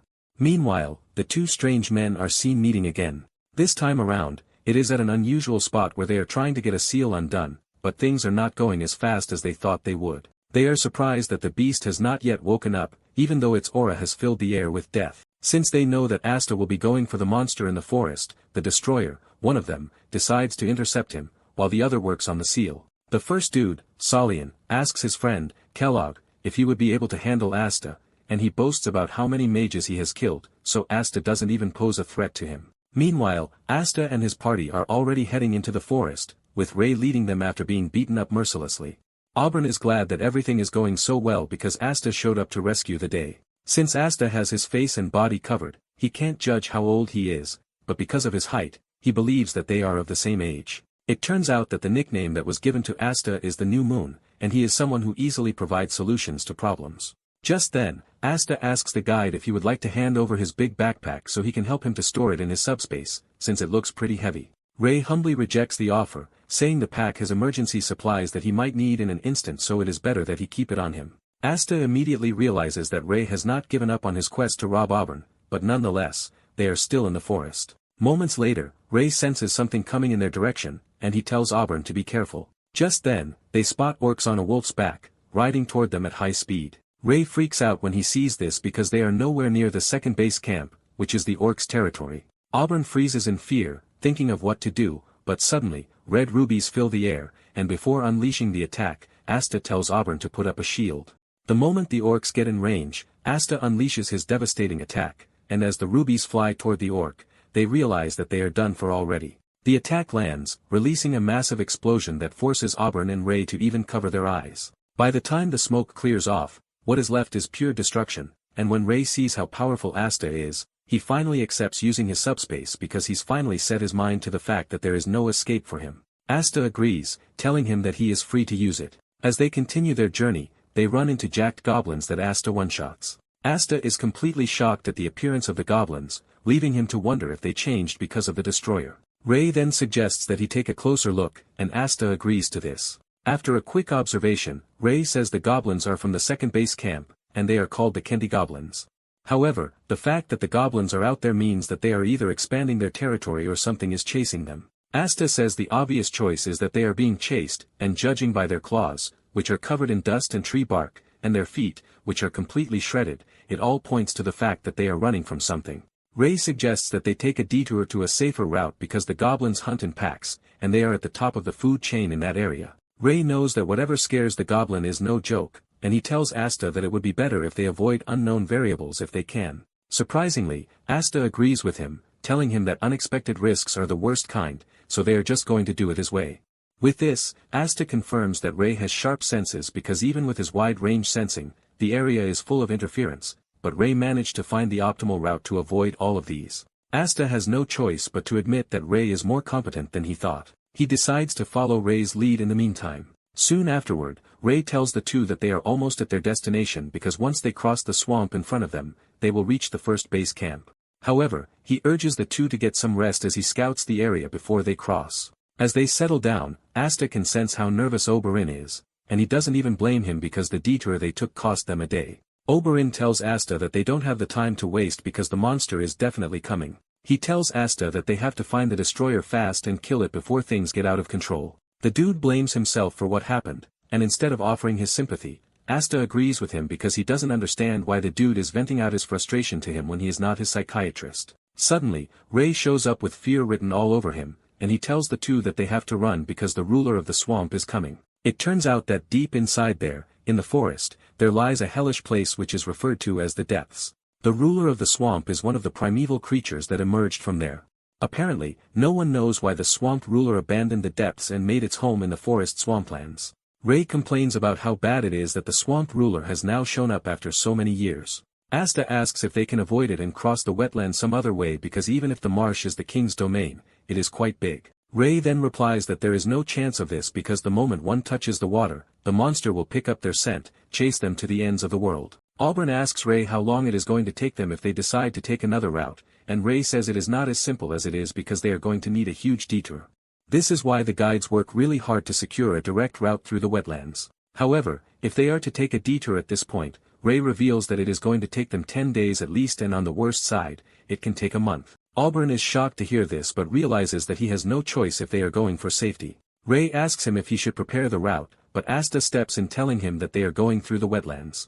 Ray is shocked to hear this and he tries to explain to Asta how dangerous the monster is because it has killed loads of soldiers, mages, and knights. Asta then tells Ray that he is getting it all wrong because they are not just passing through, but they are going to kill the ruler of the swamp. Ray realizes that Asta is serious and he can only sigh in frustration. Auburn cuts in telling Asta that he doesn't have to go to such lengths for him because he is already thankful that they even came that far. Asta cuts him short telling him that something has to be done about the monster. He asks him if this is how he is going to freeze in fear when they face the destroyer. Auburn tries to use a stupid analogy, but Asta lets him know that it is already decided that they are going to kill the ruler of the swamp the next day, seeing that there is no changing Asta's mind. Auburn tells him that there might be a way for him to assist. Asta asks him if he was planning to stand on the sidelines before. Auburn reveals that his talent hasn't completely awakened, but he is pretty sure that it can still help. Auburn calls it a gift, saying the name of the power is Overclock. This is a power that brings a target's hidden potential to the utmost limit for a short time. Asta immediately becomes interested in the power and he tells Auburn to explain further. The next morning, Auburn gets up early to prepare himself for the mission at hand. He is surprised when he sees Asta showing up in the distance, dragging Ray with him. Asta had caught him trying to escape and beat him up more. Asta asks him which tree he prefers so he can tie him to the tree next time he tries to escape for the wyverns to eat him. Seeing how serious Asta is, Ray assures Asta that he no longer has any reason to run away. After they are done eating breakfast and Asta's condition is at the optimal level, he asks Auburn if he is ready and he says yes. Just as expected, Ray says he is not ready and Asta tells the two to stand back while he engages the beast. Asta then proceeds into the swamp to get the beast's attention because the moment one steps into the monster's territory, it starts tracking. To make the monster even more interested, he cuts his hand and lets his blood into the water. Seconds later, a massive whirlpool hit the water and the beast emerged from the water.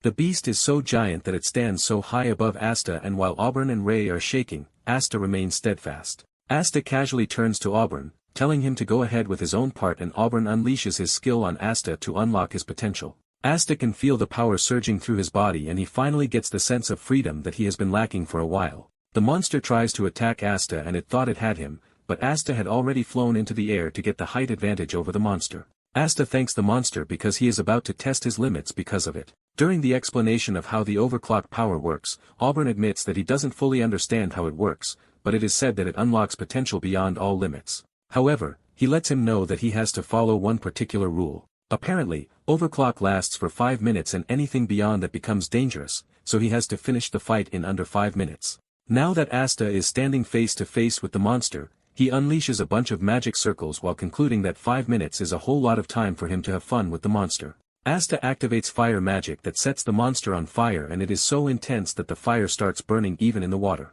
Auburn and Ray can't believe their eyes when they see that the fire Asta is using is actually burning in the water. Ray can't believe his eyes because the monster is already crouching, which means Asta might actually get the chance to kill it. Just then, Ray notices something dangerous and he urges Asta to be careful because the monster is about to roar. Before he can even send out the warning, the monster roars and the fire magic starts vanishing. Asta figures out that the monster's roar has the ability to disrupt the natural mana flow and he is not entirely surprised because he wouldn't have expected anything less from the ruler of the swamp. Just then, Ray yells at Asta, telling him not to look into the monster's eyes for too long because 3 seconds of eye contact will freeze his mana. Asta is shocked that Ray is just telling him such an important piece at such a crucial stage. It turns out that Ray has always dreaded the king of the swamp because of its ability to disrupt mana and also freeze the target's magic. In addition, its skin is so tough that it can even repel a knight's ether, which is why Ray's master told him back then that the best move against the king of the swamp is to not engage it at all. However, instead of planning his escape, Ray now believes that Asta has the chance to win against the monster.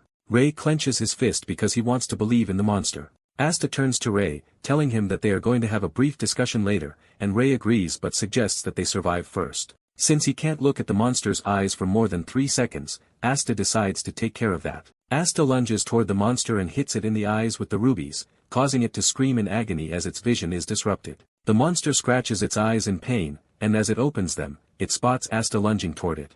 Suddenly, Asta hits it with a punch to the body, activating the collision strike skill that sends a wave of blast through the monster's body, but it still manages to tank this. Asta admits that the monster is pretty strong, but he tells it that it is way too slow, so he decides to end the battle once and for all. Asta tells the monster that it kept him entertained, so he is going to show it something really interesting.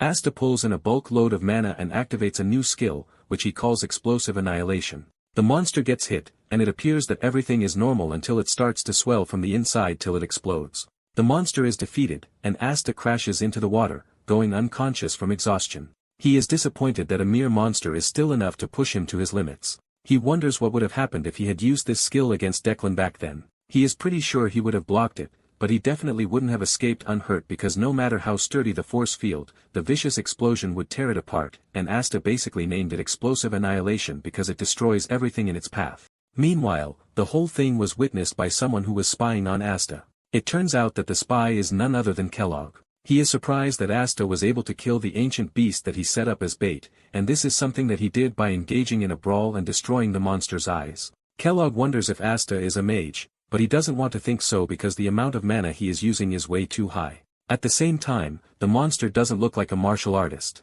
Even though Kellogg can also take down the monster, he is still surprised and impressed. In fact, Kellogg actually felt fear during the whole thing, and he laughs out maniacally because he is thrilled about the hunt. Suddenly, it dawns on him that Asta appears to be a hunter just like him, leaving him to wonder how he looks to a fellow hunter. However, seeing how dangerous everything is, Asta figures out that he has to put more effort into his preparations. Soon afterwards, Asta wakes up, and he asks Auburn how long he was out for. Auburn is surprised to see him awake, and he tells him that he was out for about 2 hours. Asta groans, saying his head is still spinning, and Auburn tells him that this is a side effect of being hit with Overclock. Auburn tells him that he doesn't need to worry about it because he kept the duration short, so the strain should be minimal. However, he tells him that he will probably feel like this for the rest of the day. Deep down, Asta feels like he is dying, and his hands are still trembling from the whole event. He realizes that he would have drowned in the swamp if Auburn and Ray hadn't saved him. It then dawns on him that Ray is nowhere to be found, and he asks Asta where he is. Just then, Ray emerges from the bush, telling Asta that he doesn't have to worry about him because he has no intention of running away anymore. However, Asta tells him to keep his mouth shut and just tell him where he is. Ray then confesses that he was checking out the Lord of the Swamp to see if there was anything valuable. Ray then asks Asta what he plans to do with the body of the beast, and Asta tells Ray that he is free to take it as payment for his life. He even offers him a subspace pouch to carry it, and Ray happily thanks the man when he hears this. Asta plans to give Ray one of the pouches that he collected from the black market dealer. While Ray is busy celebrating acquiring the beast's body, Auburn asks Asta if he is sure about his decision because the Lord of the Swamp's remains are worth a fortune. Asta tells Auburn that there is nothing he wants to do with the corpse, and Ray needs to earn a living. Auburn is blown away when he hears this, and he concludes that Asta is such a noble man who is considerate and kind. However, Auburn is so wrong, and he has no idea that Asta has his reasons for not taking the Lord of the Swamp's corpse. The hide and fur are famous for blocking ether, which means if one made a robe out of it, they could sell it very high. However, there are situations in which the materials lose their properties once the monster dies, and this is why Ray's blade easily cuts into the monster's skin, but he doesn't even know it. Basically, what is left is nothing but a pile of junk. Auburn asks Asta what their plan is, and he replies that they are behind schedule, but according to Ray, it appears that they can still rest for another day. However, Asta has no interest in resting because he wants to get back moving as soon as possible. Later that night, they arrive at Base Camp 1, and upon arriving at the entrance, Asta talks about how dark it is.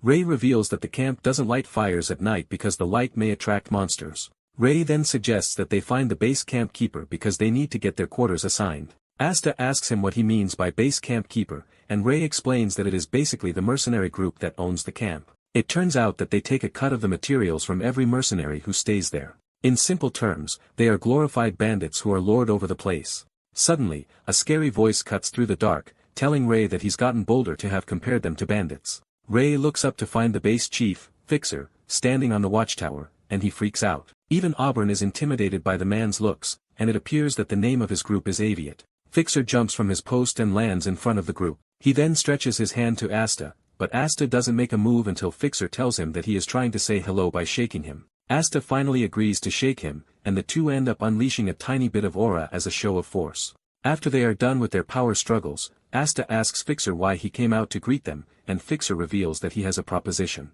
He's heard that they are heading back to Base Camp 4, and Auburn asks him how he knows this. Fixer throws Ray under the bus, saying he heard from him because he was busy blabbing about how he plans to scam some naive mage. However, this isn't really his concern because what he wants is for them to take him along with them to Base Camp 4. Asta is shocked to hear this, and Fixer explains that if Base Camp 4 fails, their camp is next, which is why they are interested in fighting.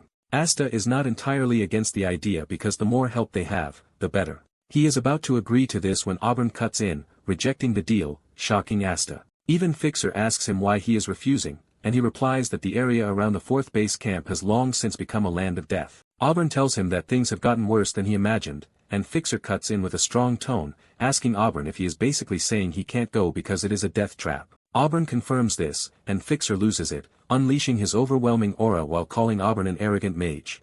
Fixer is insanely mad, and he asks Auburn who gave him the right to decide this because he has survived this long, relying on nothing but his sword. Fixer says it might appear that he is just a lousy sellsword, but he and his squad have a lot to protect and lines they will never cross. At this point, Auburn is already stressed out, and Fixer yells at him, telling him that they have the same right as him to defend their home.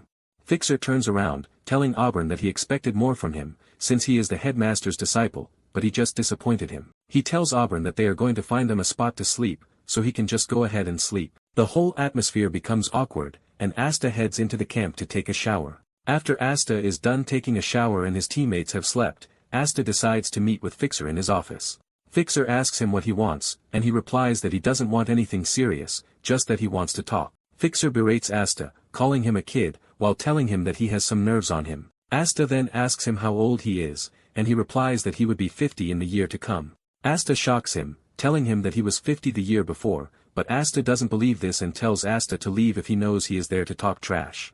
Asta replies that he is pretty sure that Fixer is planning to go to the 4th base camp, no matter what. Since he is hell-bent on doing this, Asta suggests that he come with them instead, because he is not supposed to worry about what Auburn said. Asta knows that it would be better if they went together. Fixer is shocked to hear this because he assumed that Auburn was the one in charge. Asta lets Fixer know that Auburn is just a figurehead, and he, on the other hand, is not like him. In fact, he acts his age, and it turns out that Asta wants Fixer to follow them because he assesses the aura he showed when he snapped at Auburn. He could see that he was experienced, and it was also hard to find a knight with such power. Fixer figures out that Asta is trying to use his men as meat shields, and Asta confirms this. Fixer then asks if he should consider it a formal request, and Asta reminds him that he is basically giving him what he wants, which is an escape route. Fixer reveals that he will be sending the young mercenaries home, while he takes only the experienced mercenaries with him. Asta tells Fixer how commendable it is that he would sacrifice himself for the young ones. Fixer then tells Asta that he is going to need Ray to find a path for the young ones because he is the best at what he does. In fact, he is willing to trade their own guide for him. Asta then asks him why he is bothering himself with this. Fixer tells him about the ruler of the swamps in the wetlands, saying their guide isn't skilled enough to find a way around the swamp. Asta then lets him know that if it is about this, he has nothing to worry about, and Fixer is confused by this. Asta asks him how he thinks they went to the 1st base camp because if they had gone around the swamp, they would have ended up at the 3rd base camp. Fixer is surprised to hear this, and he asks Asta if the ruler of the camp retreated, and Asta lets him know that he sent the monster to the afterlife, shocking Fixer to the bones. The following morning, the mercenaries start preparing to leave while the young ones head home. Asta asks Fixer if he has sent a scout to confirm, and Fixer says yes. They have been able to confirm that the ruler of the swamp is dead, forcing Fixer to ask Asta who the hell he is. Asta replies coldly, telling the dude that he is his employer while asking him if he's made up his mind yet. Fixer says yes, telling Asta to just make sure the young one gets out safely as he promised, and Asta says he will. Fixer asks Asta what he wants, and Asta replies that he wants men who will be cannon fodder, just like he said before. Asta tells him that after this, he is free to do whatever he wants, and Fixer acknowledges this. Asta goes ahead to tell Fixer to drop the formalities because he might be 2 years older than him, but it doesn't mean anything. Fixer watches in shock as he doesn't want to believe that Asta is truly 2 years older, but at the same time, he starts thinking he might be an old mage who drank a rejuvenation elixir. One of Fixer's men soon shows up to tell him that they are done, and Fixer orders them to get everything ready because they can't keep Asta, their employer, waiting. Once the men have assembled, Fixer tells them that half of them, who are experienced, will head deep into the forest while the younger ones will head outside. Fixer motivates his men, telling them to protect the name of Aviat. The mercenaries start to volunteer for who is going to go. Fixer sees how hyped they are and tells them to keep their mouths shut. He tells the young ones that he has no intention of hearing anything from them and suggests that they get a move on. Even with Fixer insisting that they leave, they don't want to go, and Asta is watching this from behind. Ray then shows up, asking Asta if it is true that the Aviat mercenaries are coming with them, and Asta confirms this, asking him if he is deaf. Ray believes that this is a good thing because they are monster hunters who have guarded the base camp for nearly 200 years. Upon hearing this, Asta realizes that they are guys who basically know how to win. Ray says he is pretty sure that any monster would not be much of an obstacle for him, but he is pretty sure that the mercenaries would still be of great help. Asta hopes this turns out to be true, and he asks Ray and Auburn if they have packed their bags already. Auburn assures him that he is fully packed already, but Asta teases him that he doesn't even need anything if he is a dead man. Ray yells at Asta not to jinx his fate, but ends up asking Asta to take him if they survive the whole ordeal. Asta realizes that the dude is making a gamble with his life, but to be fair, he is not going to get a reliable lifeline other than him if he doesn't get killed by Declan, that is. Asta then tells Ray that he is free to do whatever he wants. Ray thanks him, assuring him that he is going to do his best, but he can't go as far as selling his soul. Asta then meets with Fixer, and he asks him if he can persuade someone for him before they leave. Asta asks him who the person is and where they are. Fixer replies that they are at the 2nd base camp. He wants Asta to head to the 2nd base camp to persuade the base camp chief, Hague, for him. He says even if Hague is not able to come, he would like to borrow his competent vice because he is a brilliant tactician. Meanwhile, at the second base camp, it appears that they have also gotten themselves ready to leave for the fourth base camp. Hague's vice says all that is left is to clear out the facilities, but Hague says there is no need for this because even if goblins move in, they can just take it back later. Deep down, the vice is worried about this because this is only assured if they come back alive. Hague then starts talking about how everything feels like vanity because he basically thought he had everything when he rose to the position of chief. Hague lets his vice know that he wishes to die very fast so he can take his position and see what he is talking about. The dude scolds Hague, telling him to stop making morbid jokes as if they are nothing. In fact, he doesn't appreciate the fact that he is acting out of character, and the dude replies that he might be behaving that way since it is his time to die. The vice is shocked to hear this, and it soon dawns on him that Hague has plans to join Fixer and his men. He yells at Hague, telling him that the destroyer is not a monster to be messed with because it hasn't even mutated yet, but it has already started mutating the forest. He asks him why someone like him is trying to get himself involved in things like this because he was never like that. Hague asks his vice what kind of person he thinks he is, and he replies that he is someone who is looking for a big payout. Hague lets his vice know that every seasoned warrior will be there, which means the battle will be worth it. Even with this, Hague's vice doesn't think it is worth it and he urges him to reconsider. He tells Hague that the guys are ready to run away already and he just needs to reconsider his decision to go to the fourth base camp. Hague says he could clearly see that his vice is afraid to die, and the dude confirms this, saying he has no intentions of seeing his ancestors just yet. Hague then shocks him, telling him to become the chief so he can at least sit in the chief's seat even if it is once. In fact, he lets him know that he is free to run things however he sees fit. The dude stands there in shock as Hague declares that he is now the chief of the second base camp. He tells him that he can rename the camp to what fits him. What is supposed to be a good farewell suddenly turns morbid when a strange arm impales Hague's chest from behind. It turns out to be Kellogg, who maniacally tells Hague that he is sending him and his men to the afterlife. The vice screams in horror at the sight of this, but to protect the new chief, Hague puts all of his strength into kicking him really high, away from the danger zone. The new chief watches as his former boss dies at Kellogg's hands, and Hague's last words to him are to tell him to live because he is now the new chief. Well guys, that's the end of the video. If you like this video, comment next part in the comments section. Also subscribe to the channel, hit the bell, and like the video. Thank you for watching and see you next time again.